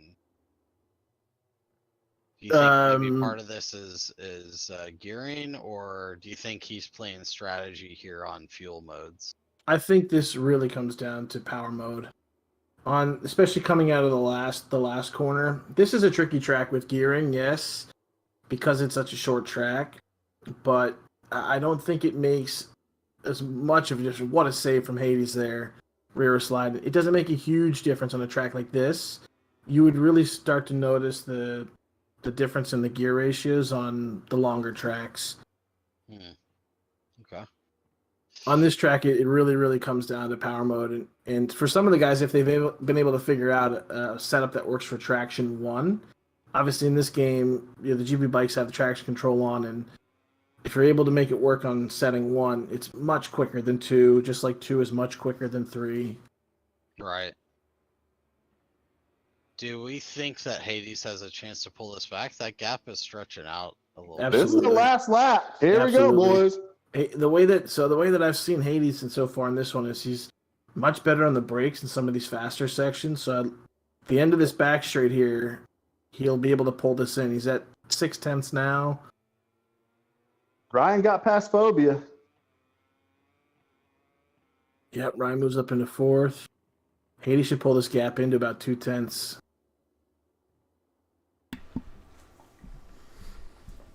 And Hades is sliding a lot in the rear, but again, he's relying on the front and the brakes, but he loses it. Oh! He was pushing. Oh, that's terrible.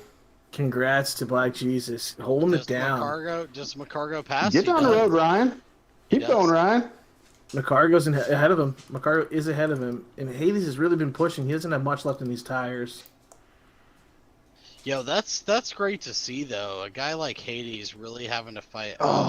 He's There you go, Ryan. He's letting him go. Yeah, he's Yeah. letting him go. It's the right decision. Let these guys battle for points. Yeah, he realizes that he's not in it, and he's trying to get out of the way there. It's unfortunate that we're watching him crash while guys are finishing Still, the race, but yeah. it's okay, Nick. But Black There you go, Jesus, Black McCargo, Rumham. And Rumham with the fast lap, it looks like still. Nice job for Phobia. A little surprised to see Hot Dog way back there. Who are we pulling in for the GP race interview? I thought it was McCargo. There we go. Nice win, Black Jesus. I'd like to hear from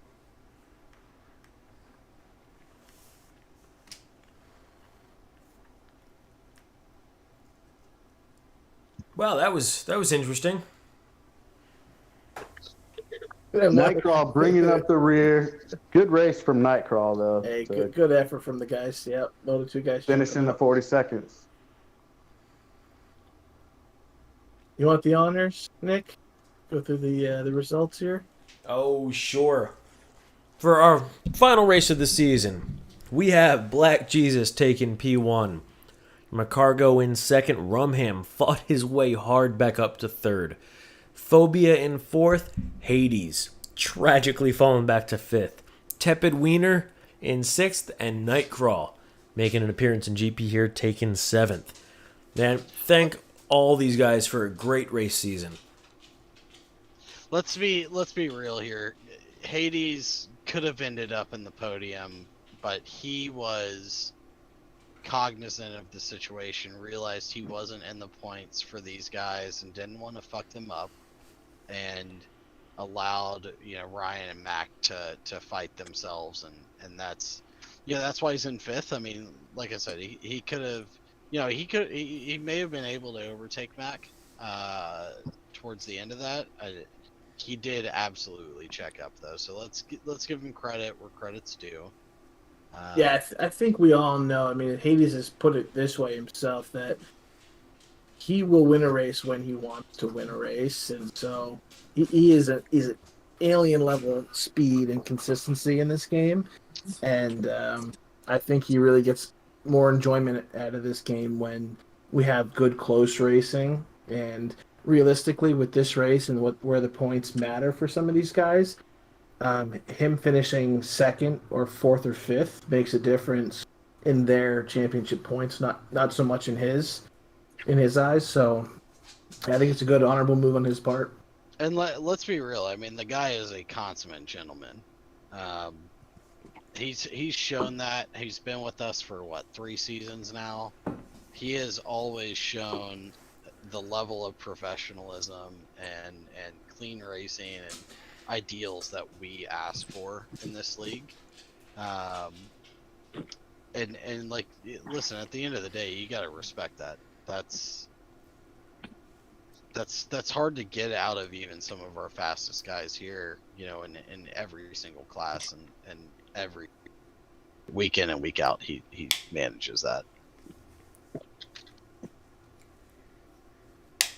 Yeah, great mentor in the community. Hades helping this league get bigger, brought a lot of riders into the league. So yeah, it's great to see him racing, finishing P5 there. Glad to see Nightcrawl finish within the 40 seconds as well. So it looks like with the way this finishes tonight, we have Cora obviously taking the first place position in GP, which was decided last week, I believe. Phillip Island. Yep, Phillip Island, thank you. And then McCargo is going to take it second place as he finishes 1 spot ahead of Roman Ryan. But honestly, can we talk about like a rookie of the year for MotoGP? No joke, right? Ryan has fucking flown out of the gates. I mean, he was all over the place, and I think he made the joke of he's the most criticized, least penalized rider in the grid. But the guy has made improvements since day one of him joining, and he has been so receptive to the criticism, and I think that's part of the reason why he didn't get penalized more than he did. The guy is just so fucking straightforward and honest and proper that he goes, hey, maybe I fucked up here, but how can I learn from it? So mad props to Rumham Ryan. Great rookie season from him. You gotta mention Smokiest Titan when you mention rookies though as well. He had a great season with some wins too. He did. The only downside for Ryan was, Smoke Tits was that he wasn't able to race. And for the people who are not aware, and everybody in this commentary box knows, but he's a kid.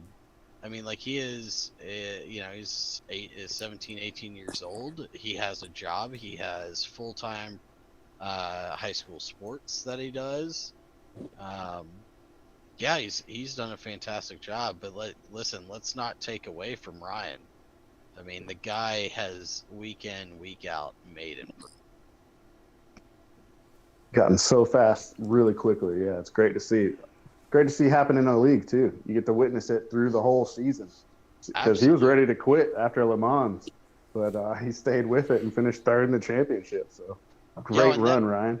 And that is an absolute testament to Hades too. I mean, Hades did a lot of work with Smoke Tits, putting in time and practice, and that's part of the reason why he was even in the conversation for Rookie of the Year in GP. But at the end of the day, the points speak, and Ryan is, in my opinion, our rookie of the year in our GP class. The guy fucking really outdid himself, and was professional about the entire time. So I wanna move over to Mac here. Mac, taking the second place. You've been a former champion in SERL, and tell us how you did this year. Like tell us about your struggles and how you overcame them, and really the kind of effort that it took for you to get where you're at right now in second place. Yeah, it's definitely been a long year for me. I've had it started out good, and then I had a lot of personal stuff go wrong, and my life was turned upside down. I had some family members pass away, made everything really hard. But we made it through it. That's 2 years. I got second place in a row. And I also want to give a shout out to Hades for really coming out tonight and racing us. He didn't slack. He didn't back off. He made everybody out there earn their spot tonight. And I encourage anyone, whoever does a wild card or does any race, if you're in the race, race. Don't worry about the points. I heard a few guys worrying about points earlier. If you're in a race, you're in it to win it, and it doesn't matter what points are up for grabs. So, and he was clean. It was beautiful. This was a tough race, man. My hands were sweating so hard, I could barely hold the controller. I was nervous. Yeah, so definitely at 43, this game is really hard to play. I've noticed a major drop in the last year, just in my ability to maintain focus over the course of a race, maintain focus over the course of a lap, be accurate over a lap. The vision starts to go, the timing starts to go, and this is just part of life. But I think second place, I'm happy with that. I fought, I crashed out a lot, got taken out a few times. No fault of anybody, won't point any fingers. But I was brought into this league from Hades to help a bunch of new guys learn how to play the game. That was the reason he asked me to come. He said, would you be interested in joining a league and in helping these guys get better? Because I think they can do good. They've got a good organization. They've got good camaraderie. And I'd say over the last 3 years, you all have phenomenally jumped. Like, it's not even the same league that it was 2 years ago. I think if we take one more little step, we can be competitive on the world stage. And I think that should be a goal for everybody. You guys are a lot younger than me, so it's a lot easier. But I'm not giving up. I'll be here. Come esports. This old dude will be on the time trials. Yeah, I think for me, in watching you and being around you, and you give such great advice to everybody, and who you give the advice to is relevant in your eyes, and that's something that has been paramount to the success and development of this league. That you just come in and your thought process is, let's get everybody, as many people as possible, up to this competitive, clean racing level. And that, there's only a few people in this league that I can credit to that, and you are a very large part of that. So I just want to say thank you. So happy to have you on board. You and I have spoken a lot throughout the season, and I've heard about the trials and tribulations, if you will, and the hardships that you deal with on a day-to-day and weekly and monthly basis, and you show up every single fucking week, and the mindset coming into every week has always been, let's fucking race, let's have fun, let's keep it clean, let's progress, let's go forward, let's onward, right? Damn right. Yeah, boy. Yeah. And I feel like I speak for everyone in race direction and probably everyone in this league when I say this. I supremely appreciate you, and I'm so happy to have you a part of this league, man. It means a lot to me personally. The conversations that we've had in and out of the league related have really stuck with me, and I just want you to know we appreciate you, brother. Awesome, brother. You guys are all fucking great. That's why I'm here, and I'm not going anywhere. Macargo, it's great to have you out there. You're definitely a mentor in the community. I'm a huge fan of McCargo Airlines, McCargo Daycare. Great to see you finish P2 and P2 in the championship. Yeah, you definitely helped a lot of rookies this season because they all learned lessons when they crashed India. It seemed like there was a bunch of races where turn one, McCargo's race is over. So it was really tough as a fan to watch you this season. Right on, bro. Right on. Hey, we got the first daycare champ out there. Let's go. Hey, great race, Mac. That was good to watch. Good battle. I had to ask you though, what were your thoughts on that? I think it was the end of the first lap or second lap.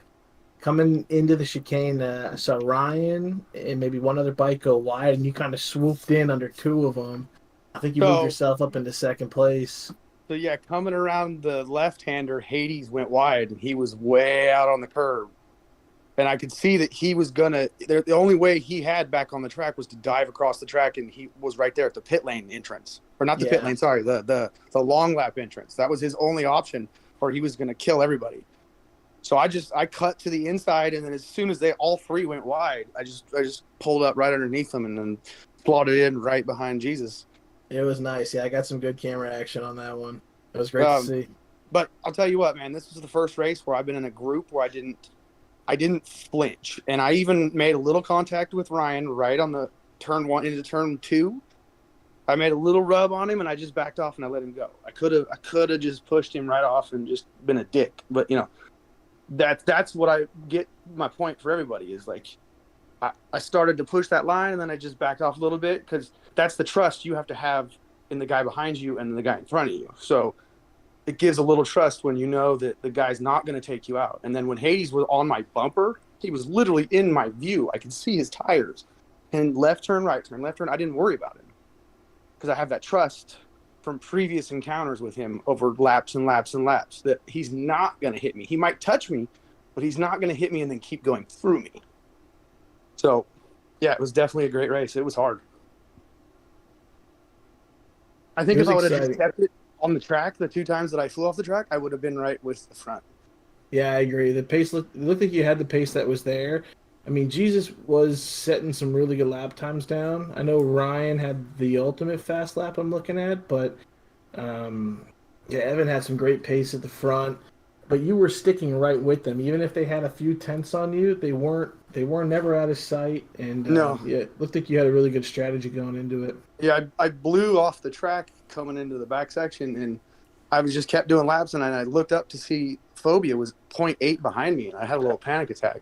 And then I just changed the power map up, and then the next time I looked up, he was 2.4 back. So I was like, then I could breathe a little bit. So I definitely could have gone better, but hey, what can you do? I want to first, Mac, thanks again for coming in here and giving us a little bit of your insight and into the race and your ideals and mentalities into what we're trying to bring here to SERL. So thank you again for that. I want to move on to our race winner, Black Jesus. Dude, hell of a fucking race. You did a phenomenal job, managing your tires, managing your fuel loads. Can you tell us a little bit about, your strategy for tonight's race? What's up, guys? Thanks for having me.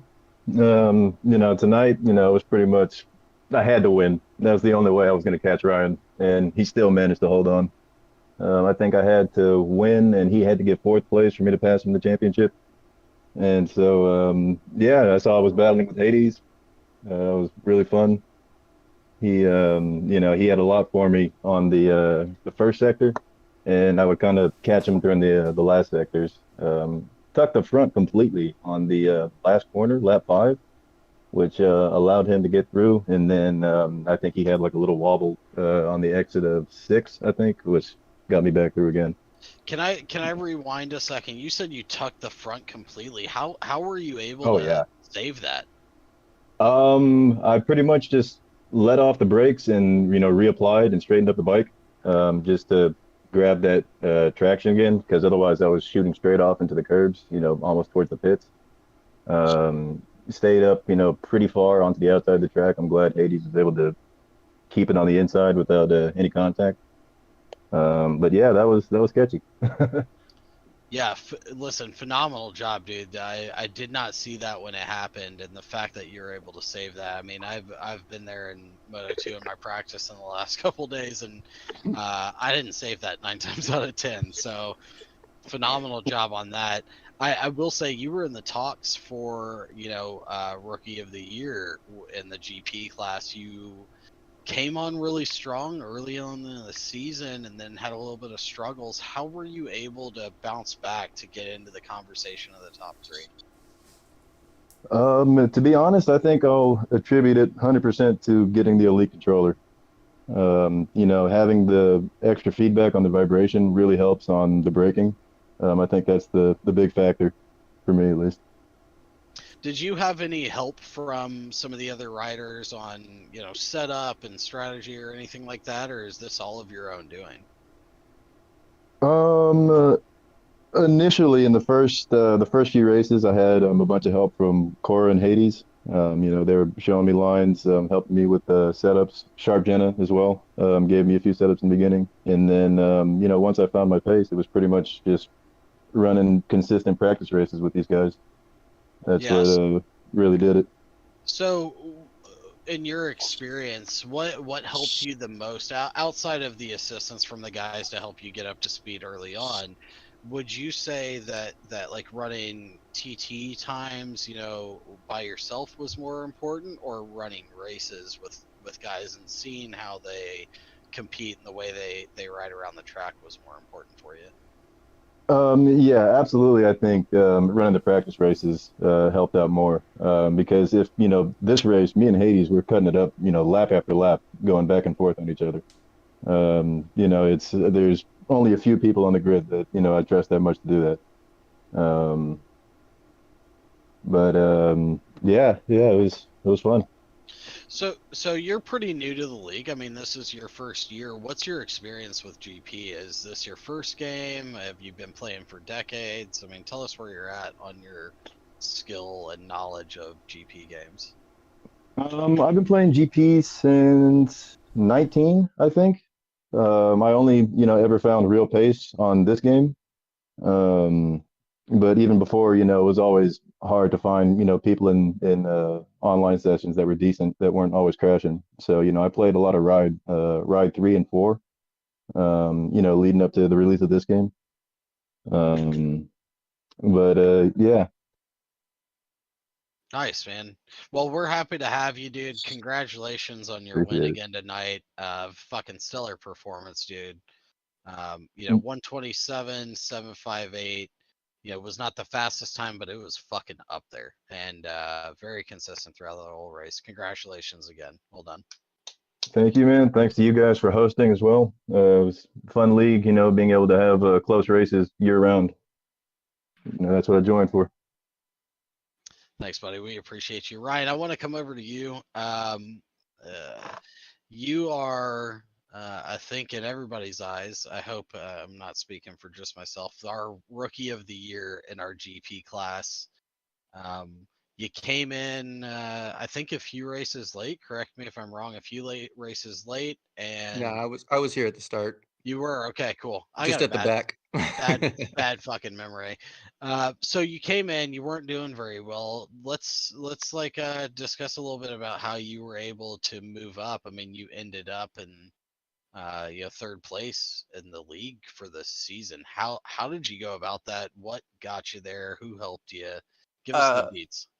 I would say I would give most of the credit to, if not all, to Hades. Uh, the dude, if I didn't have his help and his mentorship this season, I never would have turned it around like I did. Can you go in like a little depth there? Like what? Like give me like a bullet point, like one bullet point that really stood out to you that really stuck with you and allowed you to start that change and start that progress. I would say, yeah, just to really kind of put it into one line, he showed me how to practice effectively to build consistency. Okay. So what was the issue you were having at the beginning of this season? Was it staying on the bike or Yeah, I consistent had lap times? I would say both actually. I had I had decent like pace when I could throw down the lap time, but the consistency just wasn't there. And he showed me a new way to approach the practice. I used to do a lot of tweaking of setups right before races, all week in the lead up, right up into a few minutes right before a race. I'd sit there, be making tweaks to a setup. And just the biggest thing for me is he got me to solidify basically my race setup almost a week out, and then just start hammering laps away. And and if you think you might be missing some time, or hey, I'm getting a little understeer, even though I'm feeling fast and feeling consistent, then you could kind of maybe look into some tweaks. But other than that, just kind of like run it run your season kind of like Pecco does with his setups, where it's just he doesn't want them to touch the bike. He just wants he's found the setup he likes, just go. He'll find a way to ride around it. Exactly. Nice. So another question for you. You started out with some consistency issues, whether it be crashing or times. Tell me a little bit about how your progression came with the racing with other people, and like what you got out of this league in the sense of understanding physics and things like that. Gotcha. Yeah. So my experience with competitive racing, or I guess any sort of league racing, was I did one race at Motegi before some sort of computer. I think it was like RR League or something shut down due to latency issues and all kinds of bullshit with Milestone. So I didn't really have a whole lot of experience other than just doing 3-lappers in public lobbies. But I Which we all knew know is a shit show, right? absolute fucking shit show. But I knew I wanted to kind of take it to the next level. Like I love this fucking game. I love this sport.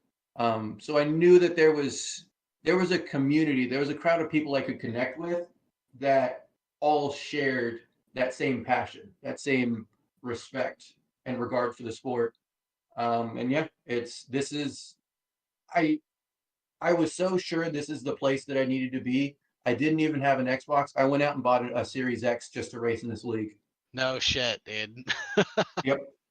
All right, listen, you're gonna pull on my heartstrings a little bit if you go into that much detail.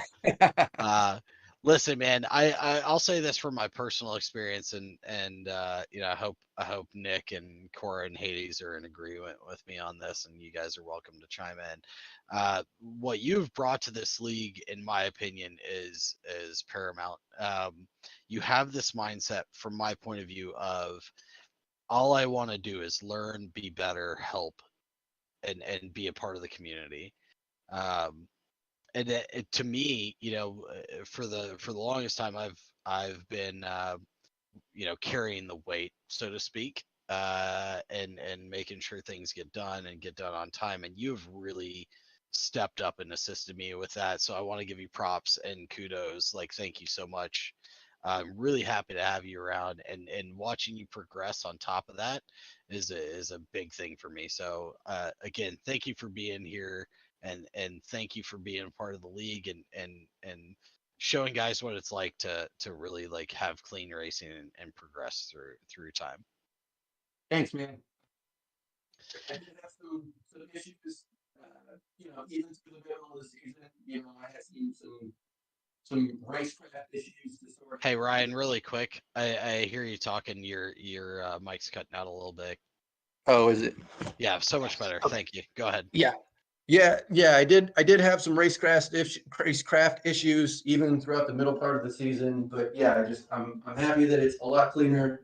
There don't seem to be any issues, at race starts anymore for me. So I'm so excited. I'm so happy with the way the season turned out, and I am so excited for where Cyril's going next season. It is going to be a fucking knife fight on that GP grid.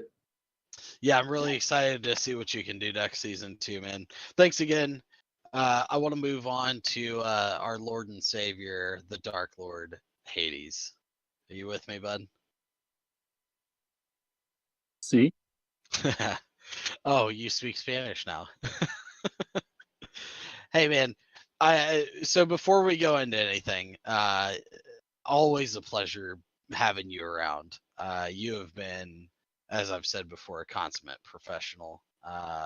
super helpful with the guys, an absolute trainer, under the sheets, if you will, a little dark arts shit.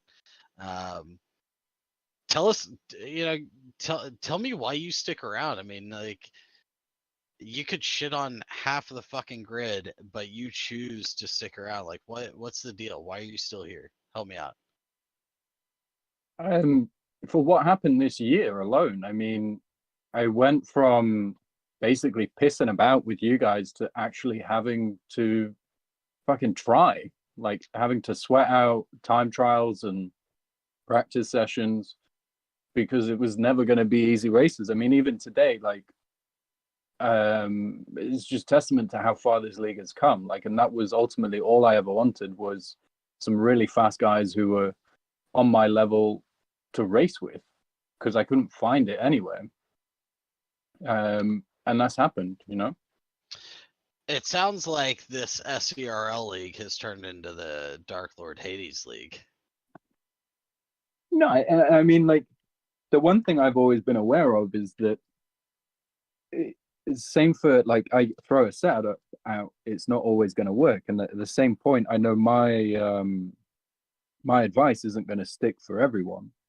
So what's great is having Mac in, and even now Cora. I mean, like, Cora's, dare I say it, quicker than me in majority of places.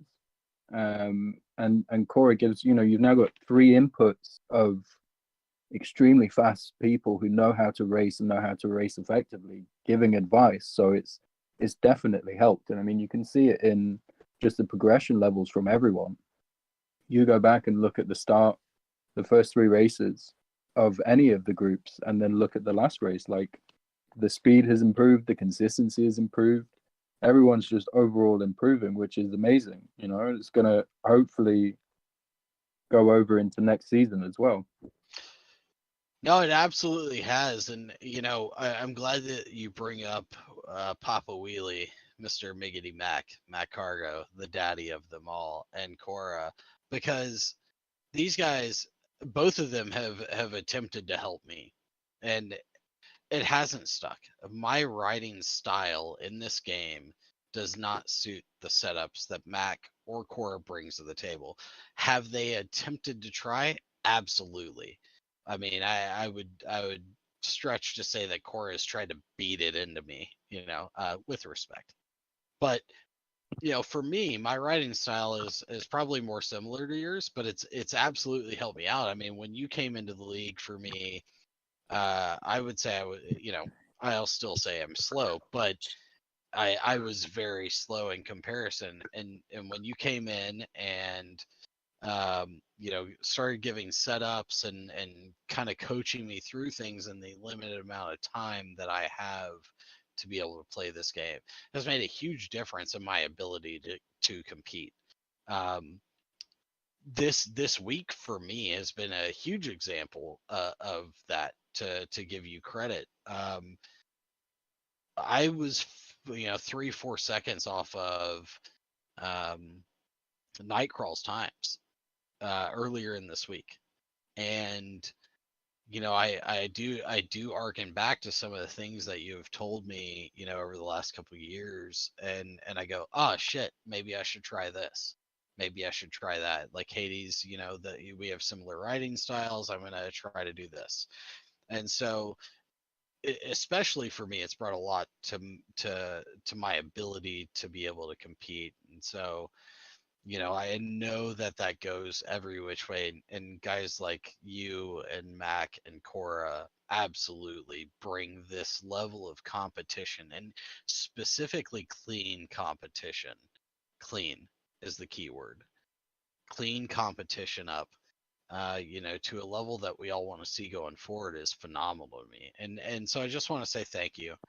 You know, there's no um there is no expectation. There's no reason why we deserve this from any of you three guys. Um, so I just want to say thank you to all three of you guys. You guys have made a difference in this league. Y'all have given us the opportunity to learn and grow, and the guys who want to do that will take that and go forward. So Cora, Hades, Mac, thank you all all three of y'all for really like stepping up. I mean, y'all are our riders coaches. I appreciate y'all. Yeah, Yeah. but I mean, it comes down like Mac will attest to this. Like back in the original days of like this first being an online game, the fast people then were cunts, just outright not sharing anything. Like, I'm not going to give you my setup because I don't want you to be as fast as me. Like, Lie. that mentality was just lost on me because the only thing that makes you faster is not a trick secret setup. Sure, it will help, but having fast people around you to push you further is what makes a difference. And when you can't find that, when you are at a certain level, you have to help people get to the same level as you so that you can then progress forward. Like, it's, you know, you can say me, Mac, and Cora are saints and gods and all of that, but it's purely selfish. Like, we want to go faster because we want you fucks to go faster so we can go faster. It's really selfish. He's Well, not wrong. He's not wrong. Well, and so let me say this, and this is to my personal experience to chime in on what both of y'all are saying is, um, when I go out and I do TT by myself, I hit a barrier, right? And then I go out and I race guys like one-handed, and I go out and I race guys like Nightcrawl, and they're closer to my level. Hades, Mac, Cora, y'all are so far beyond me and my ability that it's almost like, okay, what am I actually learning? Because you're so much fucking faster. I can't by the time we get to turn one, it's a joke. Like, you're gone. But you guys have throughout the years, and specifically this season as Cora is newer, right? Brought everybody else up to this level and helped them get to the next stage of their progression. Tonight was a fight for me. But you know what? When Nightcrawl or One Handed get close to me, I get faster too. So I can completely understand and appreciate what you guys are saying, because I always want to go faster, but I find when I'm out doing laps by myself, I sometimes get slower because I have no reference, right? If there's a guy in front of me, Yeah, you're whether just doing the same thing. And chasing ghosts is like, not there are some people who can do it, and you know, fair play to them. Great, that's why you have the leaderboards, because you have that special knack. But Cora will attest to this. Like, you go race with these guys, and they haven't got a fucking clue unless they're out on their own. there is no There's racecraft. no race in them. Yeah.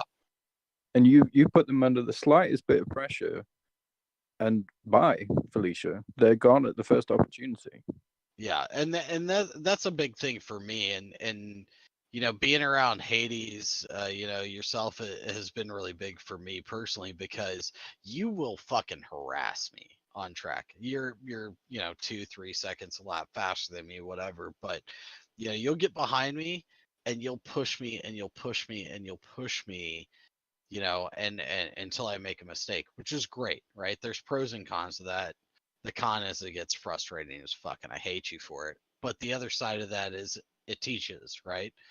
And Yeah. that's the biggest like prop that I can give to all three of you guys is when y'all go into that mode of teacher, instructor, whatever the fuck you want to call it.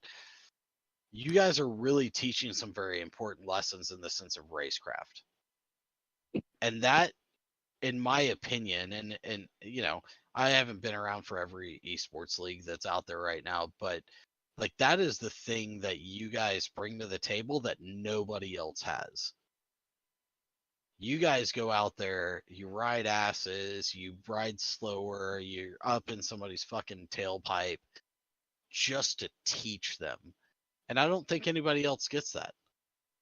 No, and I think an important thing to remember is everyone here that rides in this league is to not take it personal. I understand how you feel when Hades is up your ass. It's frustrating and it drives you nuts. It makes you want to quit because you think that a part of you thinks that he's doing it to mess with you, to slow you down, to fuck with you and just say, like, look how fast I am and you suck. But no, it's to like you said, it's to teach. And that's how, if Absolutely. anyone who's ever ridden a street bike, if you go to a track day, there's going to be a guy out there riding around with you to make sure that you don't kill yourself and everyone else on the track. And he's also going to guide you as you get faster. He's going to ride with you. He's going to push you in the corners. He's going to push you on the brakes. He's going to push you in the straights. He's going to push you into places. He's going to push you into an uncomfortable zone. And that's what we try to do when we're riding with you, is just to get you like, oh, I can brake right here. I don't have to brake right here. I can brake 50 meters further. He just broke 3 braking markers further than me and went through the turn. So that's what I'm trying to do when I'm riding with someone, when you clearly know that I can just take off. It's not to insult you and like fuck with you. It's to give you a little push, and you figured it out. You know what it's for. But some guys don't, and I think there might even be some people in the league here that might take it personally. But it's never personally. Well, listen, I always take it personally, but but the fact of the matter is like, you know, one of the reasons why I wanted to push this league in the way that I have at this point was to help people get better in racecraft in this game, because we've all had the experience of, you know, 3-lap races, 5-lap races, 7-lap races as of fucking trolls just T-boning the fuck out of you. Nobody enjoys that. Nobody. I don't care who you are. You be from Russia, you could be from the US, you be from Japan, or you can be from the UK or anywhere in between. And that's not an enjoyable racing experience. And so that is something that you know, I personally have tried to push, and I like, you know, I'm gonna try to get off this fucking bandwagon, but like, that to me is why I'm so grateful for people like Mac and Ryan and Jesus and Hades and Cora, because you guys are always trying to one-handed as well, always trying to push the envelope, because the end goal is being faster, but more specifically being clean and fast. So I mean, I I don't know if you're aware of it, Heinz, but if let's say I'm a second a lap quicker than you and I'm pushing you at that limit, right?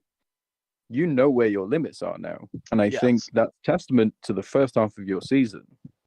Name one race where you sweated your balls off not at to all. win it. Not at all. Not even fucking You remotely. you had the pace to First just half of the get season drunk. was Yeah. fuck everybody at Moto 2. And you know, I also needed to do that because if I hadn't done that in the first half of the season, Nightcrawl would have overtaken me, you know, halfway through the season.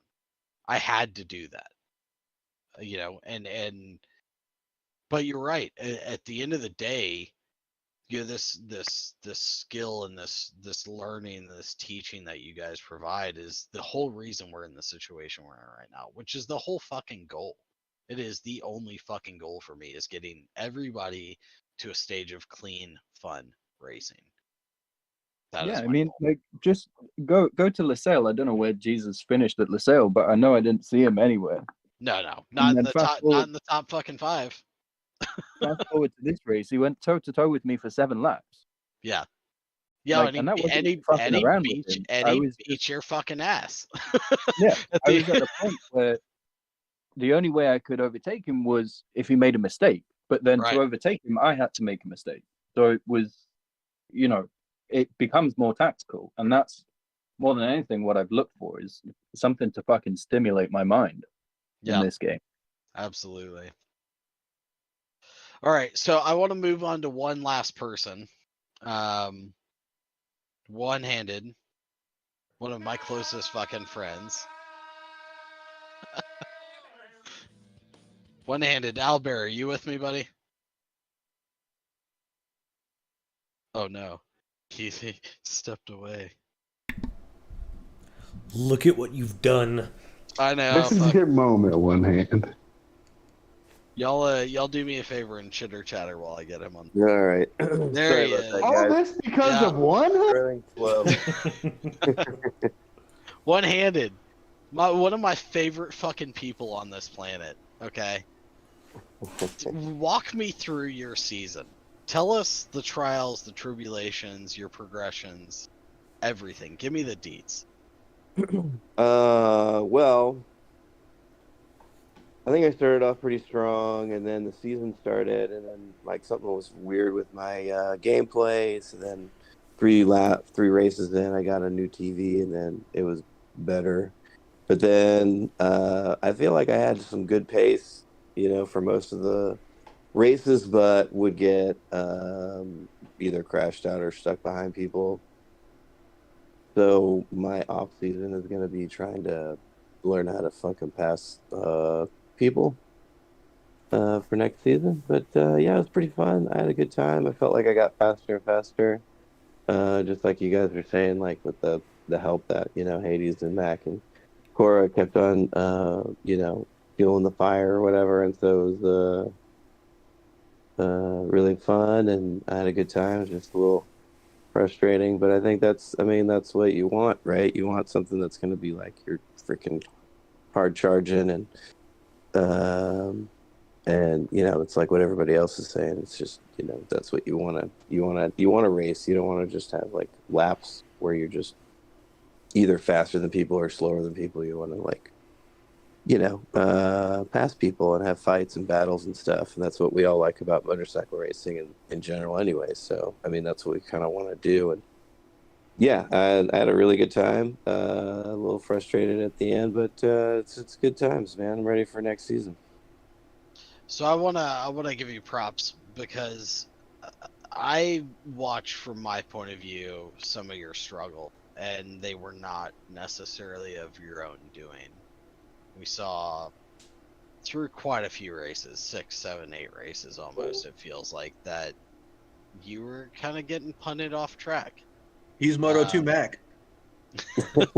Yeah, you guys have something in common there.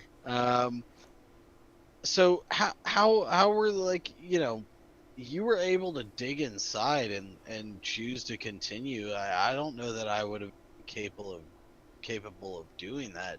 How were you able to say like, hey, fuck it, I'm sticking with this? What was your drive there to stay in and get the work done and get yourself into a position where you had the opportunity to fight for a championship, even though the crashes and the punts suggested you should? Oh yeah, well, I mean, it was fun to be able to be at the top or whatever. I was able to. I think I won 2 races this season, so it was really. Should have been 10. Yeah, well, I mean, like I think Would have been. it was like coming after those two race wins, and so I was just like, let's fucking go. And then I got punted and crashed out or whatever, and but that's the thing. That's what racing is. That's what you sign up for. I mean, I wasn't. Yeah, it's super fun to win, but it's also super fun to like have those kinds of stories where you like fight and persevere and try and come out somewhere. I think I came out on third, maybe.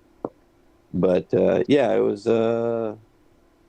it's like that. Like that's kind of my personality, anyways. Like I'm not the guy who cut off his hand. You know what I'm saying? Like, it's like let's fucking go. Yeah.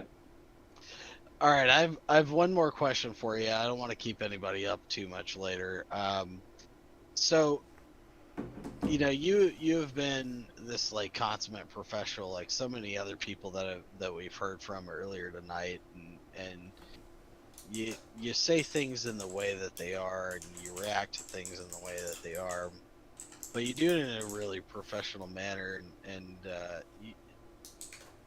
I don't know, you never really seem to ruffle feathers to me. Tell me how you keep that poise, because I'm not that guy. I don't understand how you do it. I think it's just my table side manner. I deal with kids all the time, so when I talk to adults, I usually try and find their inner child or whatever and talk to them. So if everybody's respected, then it's hard to be a dick to the person who's like being like, oh, cool, I I understand now how you easily manipulate me. Listen, all love, brother. So happy to have you in the league. You are by far one of my favorite racers. And I will say this for everybody who hasn't seen most of the races and the fights between Al and myself, they are some of the hardest hitting but cleanest racing you can see. This guy, listen, I'm not even sure that I have words for it. You can push. You have your elbows. but you also know when to back out. And to me, that is the exemplary example of what this league should be, in my opinion.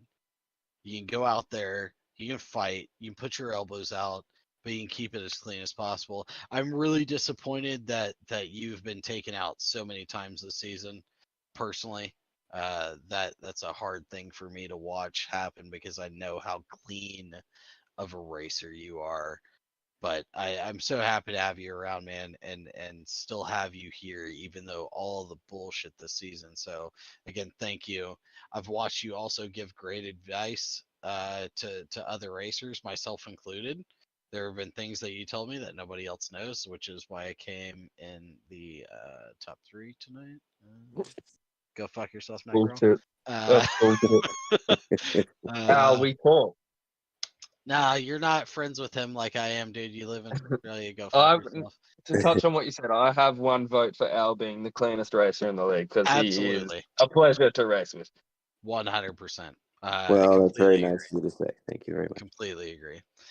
But thank you everyone for joining us tonight in the final race of the season. Hopefully this interview process slash podcast, turned into podcast has been good for y'all. Hopefully you'll join us next season. We are going to have another season. I think that is decided at this point. Nick. Yep. He's Yep. asleep. There he is. We're trying to get him to bed on a reasonable hour, so we're gonna end it here. But again, everybody, who's watching, thank you so much for joining us. I want to thank everybody who's in here right now and has been a part of the interview process at the end of the night. Cora, thank you. Hades, thank you. Black Jesus, thank you. Nightcrawl, fantastic racing with you, thank you. One-handed, you're my favorite person, thank you. Ryan, thank you for all you've done this season. Stockhauser, your commentary has probably been my favorite part of the season. Thank you. Welcome. It was great. You guys have a good night, and we'll see you next season. SERL, I think season 5? Season 5. Take care. God bless.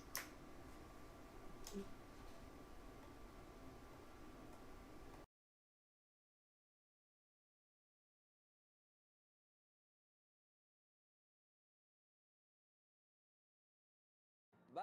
Have a beautiful time.